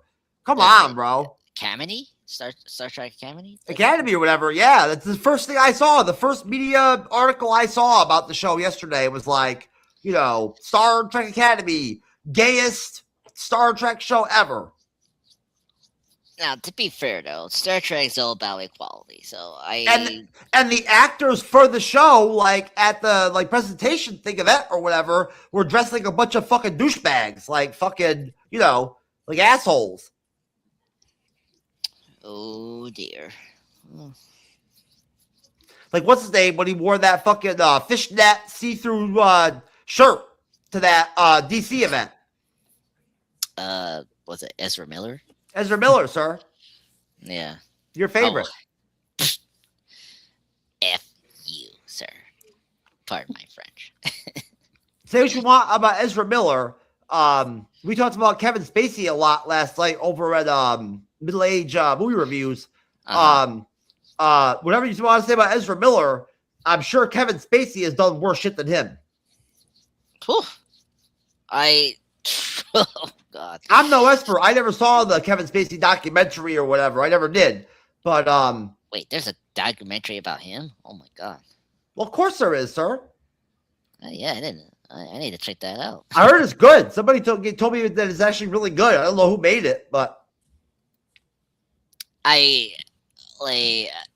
yeah, Kevin Spacey is weird. Like, his crimes were not confirmed, but Ezra, like, we know his crimes. Like, we have physical evidence of him choking a woman, and we got a police hunt. Like, he kicked their family. In the Hollywood world and the way that Hollywood works, sir, the stuff Kevin Spacey did was real. It all happened. Yeah. I mean, we had like a well-known actor like confirming that. So yeah, I agree. The depictions of what he did from the accounts of people who said that, you know, that were there or lived there or whatever are too realistic to be fake. Yeah. No. Nope. I agree. I mean, right, Cyber? Kevin Spacey, obviously, did some fucked up shit, bro. You know, for real. I'm not even sure all what he did, but it was bad. We're here to talk about Fallout, not Kevin Spacey. I know, sir. I know. Perfect, Cyber. Love you. I just like to keep it interesting for you, Cyber, out of our friendship. Talking about Kevin fucking Spacey is not going to interest me at all because I've heard all the shit. I don't really give a shit. Okay, sir. Oh, dear. Does not care about Kevin Spacey, he says. Yep. Hey, I don't care about Kevin Spacey either. So let's move on. Because I don't really care either, sir. It's not like Kevin Spacey's activities that got him blacklisted or whatever are the kind of things that are, really fun to talk about or like, newsworthy or entertaining to get into, They're just they're not those kind of things. Yeah. Oh man. Anyways, we had Kevin Spacey and Bryan Singer, going on in one movie. Oh my god. Last night. Yeah. Well, even not Kevin Smith, that director Bryan Singer, he has a whole bunch of crimes. Man. Oh yeah, he totally ruined his career completely a long time ago. Yep. Anyways, gentlemen. So, again, bouncing off of the super, I'm sure, for later on in the show, important occurrence of the discovery of the Canadian ID that Steph owns, woo, that's, certainly interesting. Canada has not existed in the Fallout world in a long time. So, meanwhile, Andres' favorite character, Maximus, returns to Area 51 with Thaddeus disguised as Harkness in power armor. I wasn't really sure why they did that, but to prevent civil war, Maximus attempts to kill Quintus, but chaos erupts after Dane steals the cold fusion relic, forcing Maximus and Thaddeus to flee with it. Lucy recovers at an NCR camp with those two soldiers that all the NCR has, but becomes addicted to drugs, which is always interesting and amazing and positive. She later joins the Ghoul to enter the deserted New Vegas Strip, where they are confronted by a death claw, and they actually experience downtown New Vegas, although it is dead. There are no people at all. So it is totally dead. That is the end of the super short. Like I said, it is episode 4. So, like I said, it wouldn't take long to get through this. And so that's, you guys heard my the section there that I just read off. I'll go all the way to the end. And yeah, I mean, honestly, I'm a little disappointed with the Brotherhood when it comes to the whole Area 51 deal. They never even really investigated or even checked out Area 51 since they've been there. I'm sure there's probably all kinds of deserted missile silos and fucking underground fucking bunkers and all that kind of crazy shit at Area 51, and they're just so stupid and naive that they don't even look. Yeah. I kind of agree because there is no history anymore in the Fallout world, So things like Area 51, when people hear that, it means nothing. I mean, to be fair though, we has to people above the ground, and I mean, yeah, it's no. But I'm just saying, none of the people that live in this world are aware of the past. It's only people who are super old or come from the vaults, or whatever, that better, or frozen or whatever, that still remember actual older events. That's true. Yeah, that's something you have to turn your disbelief because how these people remember Area 51? Yeah, I kind of agree. Yeah. If you're a Brotherhood, if you're a member of the Brotherhood of Steel, you'd have no reason to know about Area 51, Yeah. Honestly, those guys aren't exactly, sent to school as a part of their training, They don't study history. So anyways, Cyber, sir, my good friend, I'll let you go first if you'd like to. And have at it, sir, at that section I just dropped off for you, going all the way to the end of episode 4, please. Well, basically how the rest of the episode goes, the whole Maximus stuff I found just kind of boring. Even with that friend guy that was in the first season that ends up becoming a ghoul, I was expecting a little more out of that. But I was thinking the same thing, why he had him hide in the suit to pretend to be Kamal Najati's character when they were just going right to the source anyways, and all this kind of stuff. So it was kind of like, what's the purpose? What's the point? Like, why does that even matter? Like, to me, it made no sense. Like why have him hiding there when you're gonna tell them you killed him anyway? So I thought that was kind of pointless, that whole sequence there. Even when they get to the to the area that they're going to, and the friend is like, "Oh, what'd you do, Maximus?" And says, basically tells him that he killed Kamal Johnny's character, and you're just like, like, wow, this you're just going full tilt here, bro. So I think that was kind of interesting. They decided to go that path with this whole storyline and everything. But overall, I still think it just was kind of pointless and just kind of fillerish. We have kind of on the side notes, we have the Ghoul and Lucy doing their type of thing and all that kind of stuff, which is fun.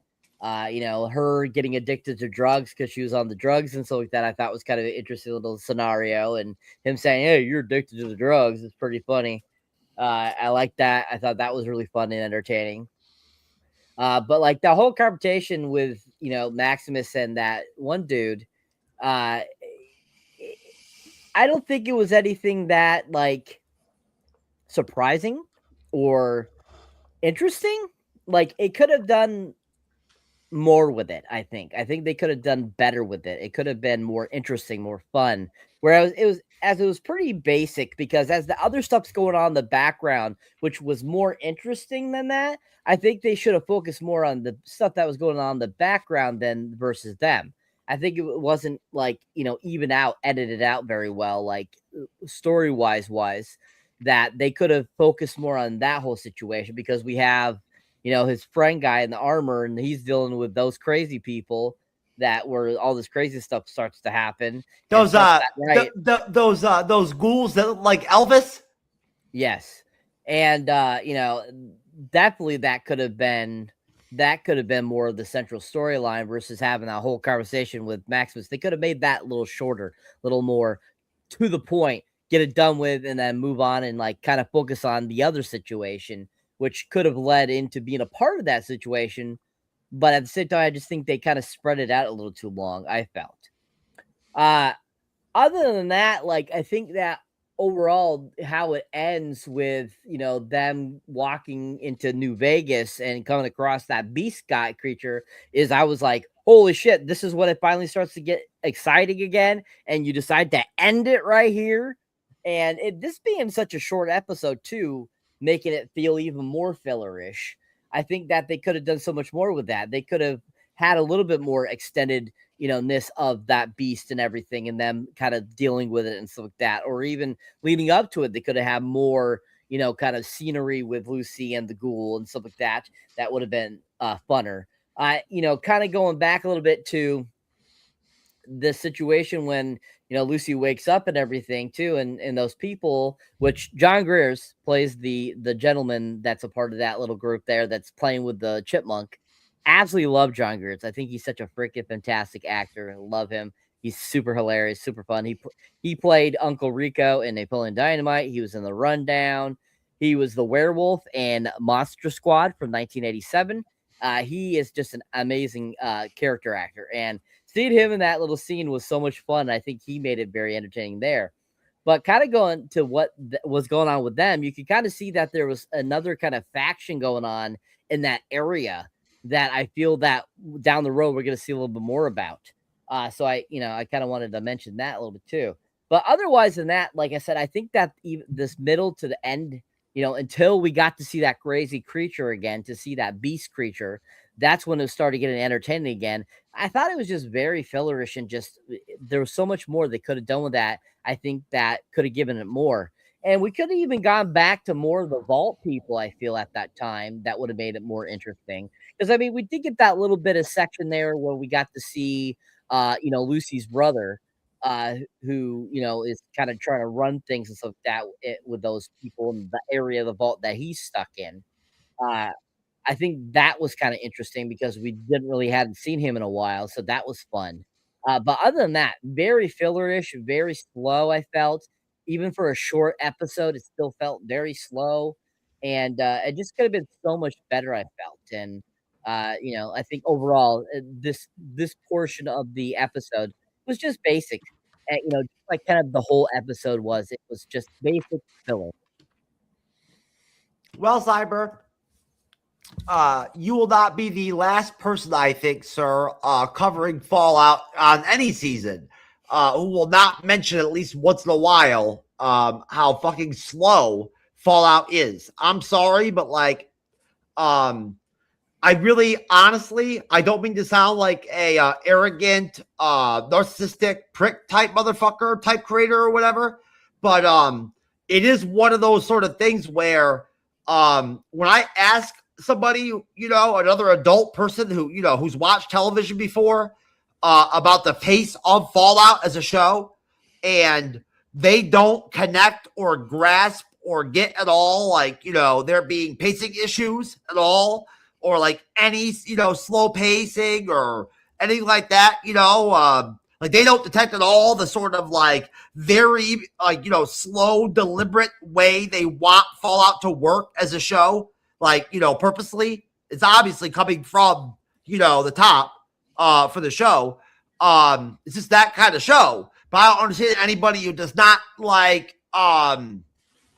see that, or grasp that when they watch it, because it is slow, man. Seriously. It does not rush at all when it comes to jumping between storyline to other storylines and stuff like that. It's the show always takes its time, sort of transitioning from one thing to another. There's never a rush.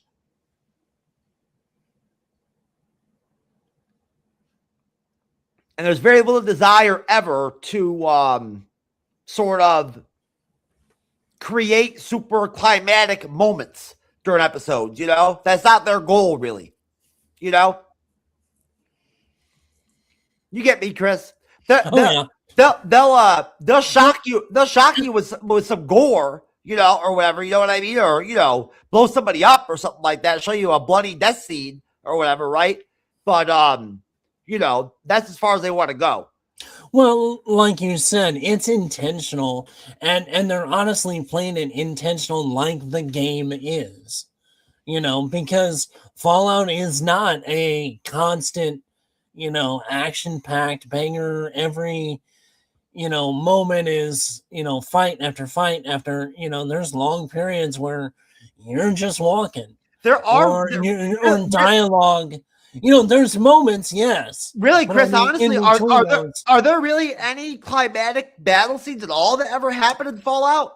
I mean, there are a few. I mean, there's when you actually go to the base of Brotherhood of Steel, and then, like you had said before, with the Deathclaw nest, those kind of things. There's these big, moments. But in the battle show, that it's been rare. It's been rare. We've gotten shootouts and stuff like that. Right. Well, and that's just the thing. There's only moments that you get that even in the game, and I think they're honestly kind of staying true to the nature. I mean, they're adding a lot more dialogue and kind of political intrigue when it comes to Vault versus Vault. But, I mean, for the most part, the pacing-wise, it's the game's a grinder and this show is a grinder. It is.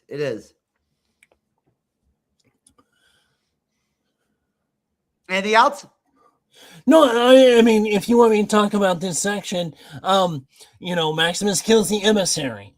So that's part of the reason why he puts, his other friend in that armor, because of course he has the plan to kill the head of the Brotherhood. Yeah. So you can't bring or say, oh, something happened to him, because Maximus would have got killed before he even gets back to the base. So he brings that idiot in the power armor with him just to kind of be a distraction. And then, you've got these factions of the Brotherhood trying to get favor with the emissary, and that's that whole thing going on. the not killing, and I can't remember his name, the head of the Brotherhood. I think that's The Elder. That's what. yeah, the Elder. I wasn't a huge fan of him. Like, I understand why they did it because that's kind of his character. That's why he isn't as successful as one of the Brotherhood, and not from him become starting off as a squire and all that kind of stuff from episode 1, and he doesn't have that killer instinct, and I understand that, but having basically in your sights, that he's going to, basically kill you and anyone involved with anything you do if you don't, for him not to do it, was kind of, threw me off. And then, after all that scenes, we get to Lucy and Cooper heading into New Vegas. I did like they did use the King faction, which are the Elvis impersonator ghouls. Yep. That was fun. And, it kind of shows with her being on the drugs, kind of the advantage you get when you go into battle using them. Yeah, that's very game connected, sir, isn't it? Yeah, it's very in the game, a lot of times being on drugs is beneficial to you. Right. And that kind of whole thing with her, and I think it left off with it being such a short episode, kind of that cliffhanger that you know what's coming, that you're going to jump right and basically into the fire and come next episode. With the big death claw in New Vegas. Yeah, that's true, sir. They did go ahead and pull off, one of those sort of, banger, cliffhanger type of endings for an episode, which they don't do a lot, right? No, they don't. No, but they certainly did for that episode, and it worked good too. It was a great, honestly, it was the episode short. And kind of abrupt. It seemed like it was. And I will agree with Cyber. This did seem kind of a filler episode, and they could have it a little more in between.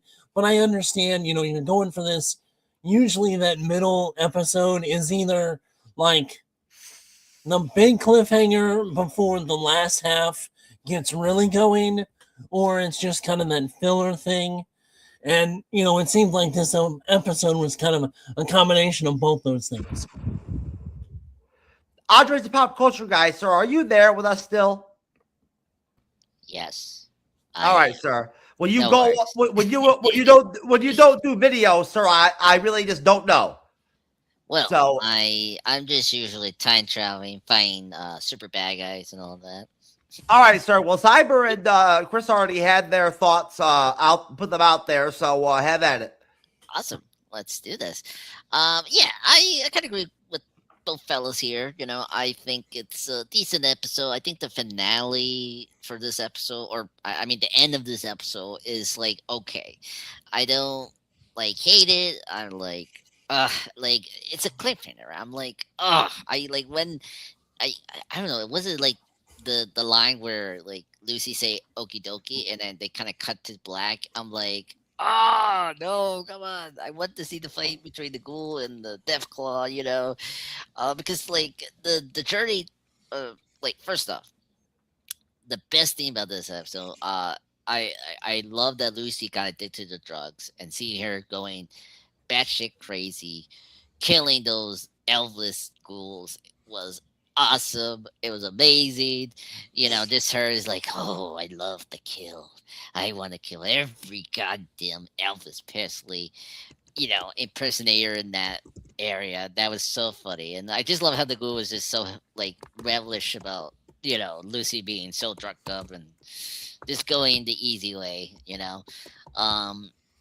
So I really like that. And by the way, that actually scene with Lucy, gunning down those like ghouls that were like the Elvis Presleys were really awesome. I really dug that, and the music. Actually, I really love the music in this episode. The soundtrack of the licensed songs from the 1950s and the 60s, or are really great and top notch from this season, particularly. Like I love we got one from Rum and Coca-Cola by the Andrew sisters. That's cool. And the scene where I'm talking about where Lucy's like, gunning down those ghouls.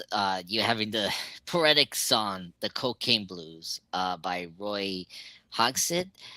Really perfect, like mentally for that scene to like understand what's going on with Lucy's mind. I thought that part was really fantastic, and the highlight of that episode is those two. Because again, the Lucy and the Ghoul storyline is the best thing about this season, and I'm really enjoying that so far. I'm happy they're in the Vegas. Finally, that's the one thing we haven't really discussed. Is thank goodness they're in the Vegas. Like I was worrying that this season they're gonna take it too long. I'm happy they arrived there in episode 4, which is good. So I'm happy about that. I do agree with Cyber. What do you say about the whole the whole Max storyline, the whole Brotherhood of Steel thing is like just there. Like I was just surprised how like already we're gonna. I get the fractions of the Brotherhood were not agreeing because of now the Commonwealth came into the picture, and I was like, okay, this could have been an interesting storyline, but like the fact that we just got rid of, I guess, the Brotherhood of Steel for now, right? I mean, we don't know how, like, if the LDs, I mean, I guess the Elder is safe, but I don't know, like,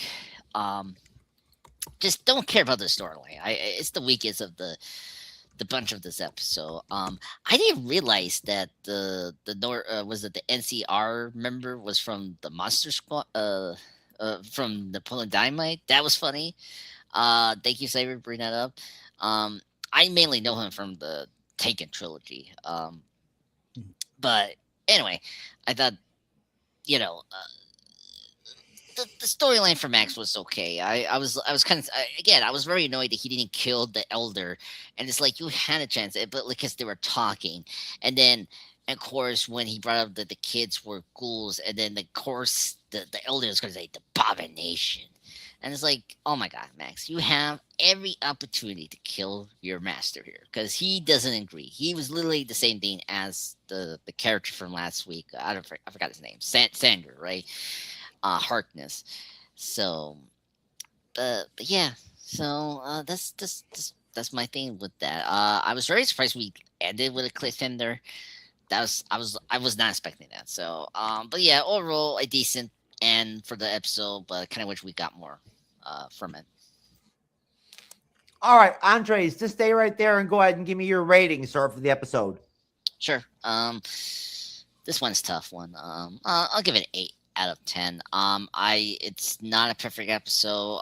The thing I like about it moved forward the plot points and storylines for this season, which is good. I just didn't like the cliffhanger. I think the Brotherhood of Steel storyline with Max could have been better and like give him something unique. But the stuff that I like, I think the Lucy being drugged and being a drug addict was funny and I think the Lucy and Gould thing is still the best. And then I like that we got back to the Volt stuff and make that more integral to this week's episode, which is good. And I was very happy. And I thought it was great to get Stephanie more to do. She's becoming one of my favorite characters. So that's all I have to say. Okay. Chris, rating? I'll give it a 7. It had its slow moments. There were some stuff that some things in it that I liked, and I think, like I said, the slow moments and some of the pacing, I actually liked as an episode. I wouldn't want that big fight against the Deathclaw to be some short fight at the end. So I enjoyed the cliffhanger with it. Because that way we're on the ground running next episode. And you can take a lot longer for that battle. So, like I said, 7, it was decent. Not the strongest one of the season so far, but it was pretty decent. Yeah, that's a good point. It never hurts to go ahead and give the audience something really cool to look forward to in the next episode. Right from jump, right? Yeah. It doesn't really matter what they do with that Deathclaw scene. It's going to end up fucking cool, Yeah. Although, to be honest with you, some other gang from New Vegas is going to have to step in or something like that, or some friend that the Ghoul knows from back in the day is going to have to show up or something, because based off what Lucy and the Ghoul have for firepower, based off the games, their chances against that Deathclaw are not good. Right. And it'll be interesting to see how they get out of that. Yeah, So, I'll tell you, I decided as a smoker to make a very logical decision and wait until after we did our show together to get a new pack of cigarettes as I ran out. And that move ended up not working out so hot for me, because now I'm totally yearning a cigarette and totally wish I would have went and got that pack. So, hindsight being 2020 and all that, I will rate episode 4 actually a 9, because for whatever reason, honestly, in complete opposite of Cyber, I honestly thought as short as it was, and I don't like short episodes of TV. I don't. I really felt like episode 4 was an improvement, a big improvement to episode 3 of Fallout. I felt like episode 3 was the real disorganized, all over the place, boring, totally slow paced, episode of the season. So, that's my take. And happy to go ahead and drop a 9 on a Fallout episode. It's been a minute. All right, so we're done. Thanks to all these wonderful gentlemen for helping. Did you forget somebody? Oh, yeah, dude, Saber didn't rate his feelings about this episode. Come on, Cyber, did I not get your rating, sir? No. I'm so sorry, sir. You know what? Honestly, I've been pretty on point so far tonight, but I guess I had to make one mistake. Well, anyways, as he keeps mentioning, I hated this episode. So yes, I'm gonna give it a damn 4. I think it was absolute trash, except for the great beast action. So I have to give it a 4. Oh wow, Cyber, you really you did not have the same watching experience, sir, that I did watching episode 4 earlier this evening, sir, without question. Because I honestly could not find anything about that episode that gave me the impression of a 4 rating. I just did not see it, sir. Kind of like my penis, sir, when I do not, trim downstairs for a long time, and things get a little bit overgrown, Oh, dear. Here we go. It gets hard to locate, things down there. Oh dear. Plugs, please, plugs. Just get out of here. Have you guys ever heard of some of the crazy sexual practices and culture that was going on back in ancient Rome and Greece and stuff like that back in the day?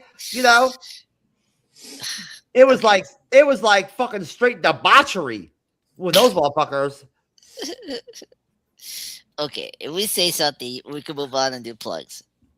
Tell us. We'll say yes. We'll say yes. Yes, we heard those crazy stories of Roman and their sexual.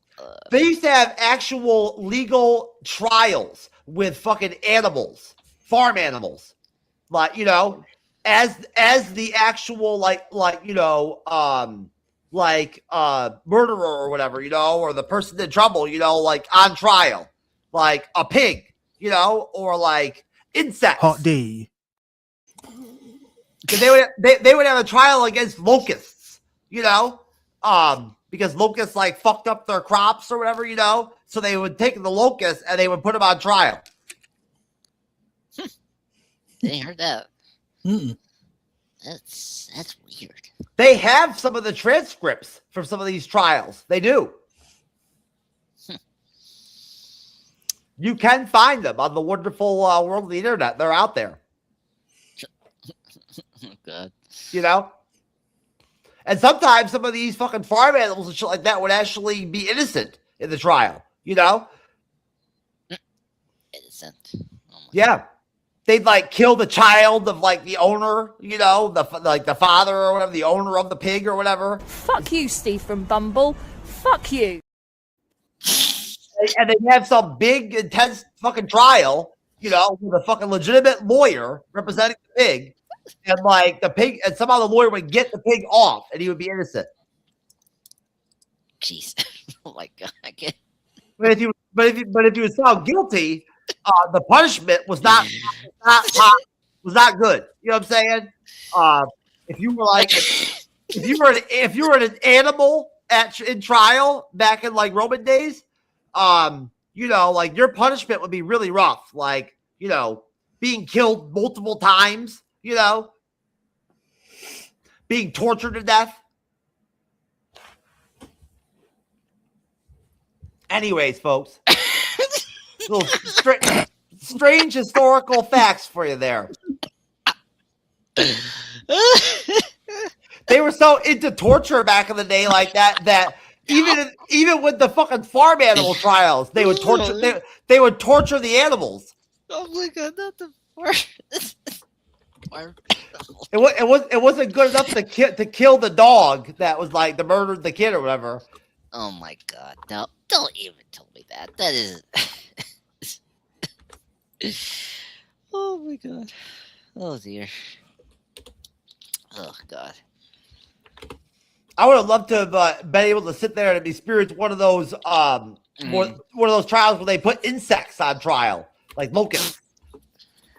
See,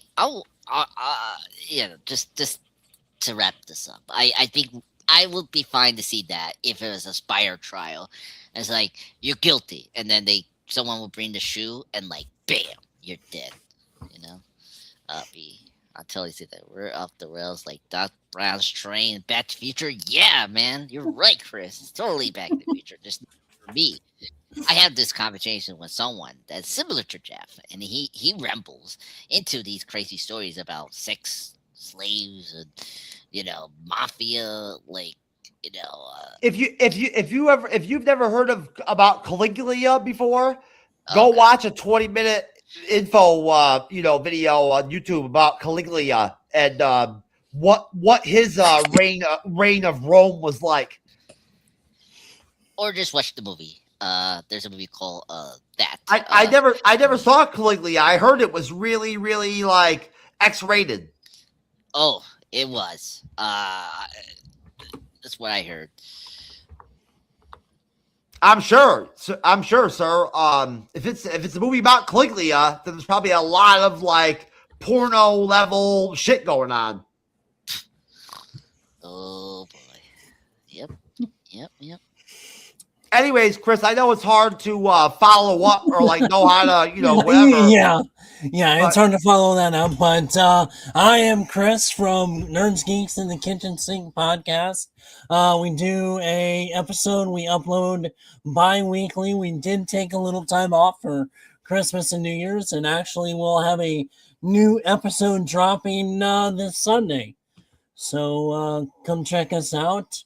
We've had some great guests and some fun conversations. We don't take it very seriously. And we always say it's like hanging out with your friends at the video store. So come take a look. We're on YouTube and all your podcast venues. All right, sir. Great to have you back. Thank you. Great to be able to give you a chance to do those plugs. I appreciate it. And the best, of course, to you and all your wonderful friends over at your channel. Thank you. We, like I said, new episode this Sunday.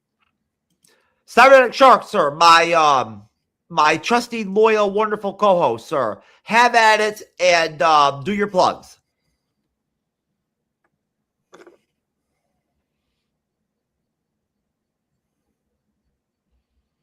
All right, folks. So if you enjoy me here on the podcast, or if you enjoy when I moderate, you can check out my solo content. You'll find me under Cyberneticshark on YouTube, which is my home base, but you can also find me on things like Threads, Facebook, Instagram, X, Tumblr, Patreon, all kinds of crazy places. So definitely check those out. See there, my most recent review still is the Black Phone 2. If you haven't seen that or you have seen it, check out my thoughts on that. I just put that up a couple days ago. Worth a watch. Really fun video. So you can check out my Good Boy review too. I put that up a couple days before that too as well. If you like horror films, like dogs, check out that review. Interesting take on the film as well. For my mini reviews, I've recently put up a couple in the last couple days. Zootopia 2, Anaconda, and Avatar Fire and Ash. If you haven't seen any of those or have seen them, check out my mini reviews of those. I will definitely have full reviews of those up eventually, so keep your eyes up for those. Of course, I put up my most recent story of me turning into a gorilla. If you haven't seen that, check that out. Funny stuff. And as always, as usual, I will have more stuff up for you guys soon, eventually. Just got to get around to doing it. But keep your eyes out. Keep on watching. Keep on subscribing. Keep on watching all these other great people we have here on the podcast. Keep watching us here, the MCU's Bleeding Edge. We appreciate you, and definitely keep on trucking. Okay. So I suppose that means that there's just one other creator left. And that would be Mr. Time Lord, Time Cop, sir. Yes, that's me, Andreas, Folk Culture Guy. Folks, this is Andreas, Folk Culture Guy. Thank you guys for joining us tonight for the Fallout Season 2, Episode 4 Life Recap. Chris, it was good to see you, sir. It was fun discussing Fallout. Hopefully we see you again in the nearest future in the Fallout Fridays. So in terms of content, I just recently put another clip from my 2025 views, my top 10 Joker Mark Hamill moments. So here's the one clip where the Joker is in his dire danger. One of these citizens has a bomb and he's so desperate he calls out for Batman's help, which is crazy. Of course, this is the awesome clip from the episode called Joker's Favor. Really great episode, very important episode. That's where Harley actually debuted the Batman animated series. So this clip is where that episode is from that series, which is awesome. In terms of shorts, I did another clip from The Running Man, the 1987 classic film from Arnold's filmography, where he has to sign the contract and he tells the guy, send me a copy, and he stabs the guy with a pencil, which is funny, with the papers he had to sign for legal reasons for the Running Man show. Then live stream reviews. Everyone should know now that this Sunday is the new live stream for 2026. It's 28 Days Later, the first film in the 20 Days Later series. Because this month is actually with actually next Friday is going to be the new sequel, 20 years later, Bone Temple, which I'm going to see on Friday. Which is really awesome. So this month gimmick is the 20 Days films, the first one and the new one that came out last year, the 28 Days Later. So going to be live stream reviews. I got a couple guests coming in. So for this Sunday, Luke from Franchise Addict and in the room upstairs is going to join us, and we're going to discuss. That's good. That's good, sir. Because I cannot come out and review that movie again. Yeah. So no worries. Thank God I got something for Sunday. So that's good. So that's the people I'm going to have for the first film for this Sunday, which is awesome. And then the secondary one will be 28 Years Later. That's the new one from last year. That's the new sequel that's related to that. That's much better, sir. I've never seen that one, so that'll be good. But exactly. I don't think anybody really wants to honestly review the same film twice in 3 months. Yeah. No. I'm doing that because I wanted to do that in my channel for a long time, but just sure. Able to find it for some reason. If I remember correctly, that movie is one of your favorite movies all time. So yeah, exactly. So let me get it off my list and then get from there. So that's all I have. All right. Anyways, so look, we certainly, of course, always extend the invitation openly to Chris to come back, and we hope we will see him back. To cover something else with us, whether it be Fallout or another TV series, later on. Chris seems to be pretty in tune to a lot of the same TV that we end up finding our way into every year.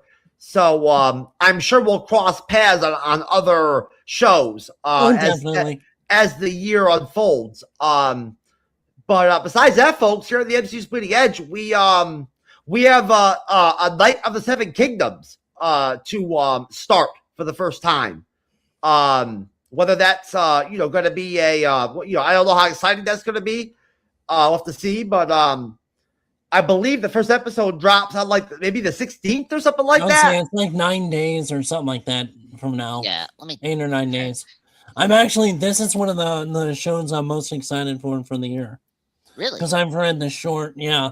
Oh, did you? Okay. We'll be doing our first recap, guys. Team. Within less than 10 days, I think. So, before you know it, we'll be doing episode 1. So, yeah, I'm looking forward to it too. I think it's going to be a really different show than Game of Thrones or House of Dragon, but it'll still be really high end and like totally like quality television. So I'm sure it'll be fun to talk about. Oh, but it's coming this next Sunday, the 18th. Okay, wow, it's that quickly. Yeah, Sorry. it's coming quick. It's coming. It's starting off the right off the bat, beginning of the year. Damn. I think Wonder Woman came out. Wonder Man. Wonder Man. Did it? No, Wonder Man is like a couple. Or it's coming out soon. Next couple days, it's coming out. Yeah, the 27th or something like that. Yeah, it's the end of the month. Yeah, it's in the month. Yeah. I just know it because one of my favorite shows coming out 2 days after that show. I saw an advertisement for Wonder Man, today, and the advertisement was boring. It looked terrible. Well, kind of like Echo, they're putting all the episodes out at once. So if that's anything that tells you. Oh God, what a shot to doing that again, Chris? With Wonder Man? Yep. Yeah, I'm not shocked because they know how bad it is. Honestly, Yeah. The ad I saw for it is basically just a scene showing Ben Kingsley and Wonder Man in a car, like laughing or whatever. What does that have to do with a superhero show? Well, the whole concept, it's supposed to be kind of this meta comedy. I get it. Yes, they've been putting that meta word in every advertisement for weeks. I know. I've seen it. Yeah. Like I said, it doesn't seem like they have much faith with their dropping every episode at once, kind of like Echo. I just don't really again see where there's any demand or anybody wanted that type of show. Honestly. Well, the thing is in Hollywood, you're literally 2 or 3 years behind like the trends because of stuff you filmed beforehand. So any major changes that we're seeing in Hollywood, we won't really see until probably, the end of this year, next year at the most. Yeah. At the soonest. Wonder Woman was not one of those Marvel projects that sat for a long time and then they dropped it.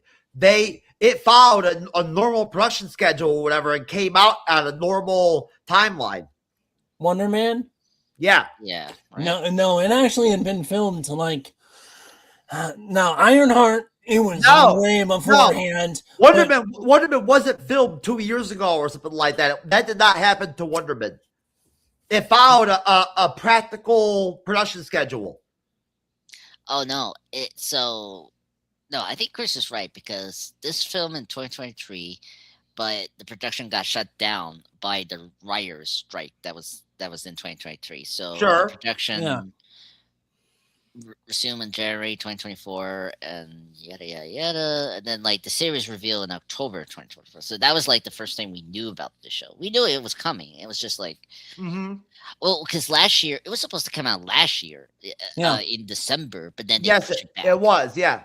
So it's very weird.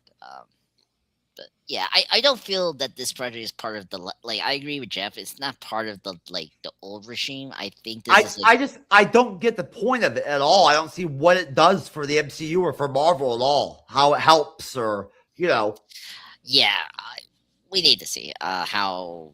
I mean, yeah, it's a little messy right now with with MCU stuff. Yeah. Anyways, whatever. I could talk about that shit for a minute. I'm mind boggled by why that show even got made. I really am. I just don't understand. Who it's for, I have no idea. Bad enough that they had to fucking race swap the main character. Well, technically, he's a different one.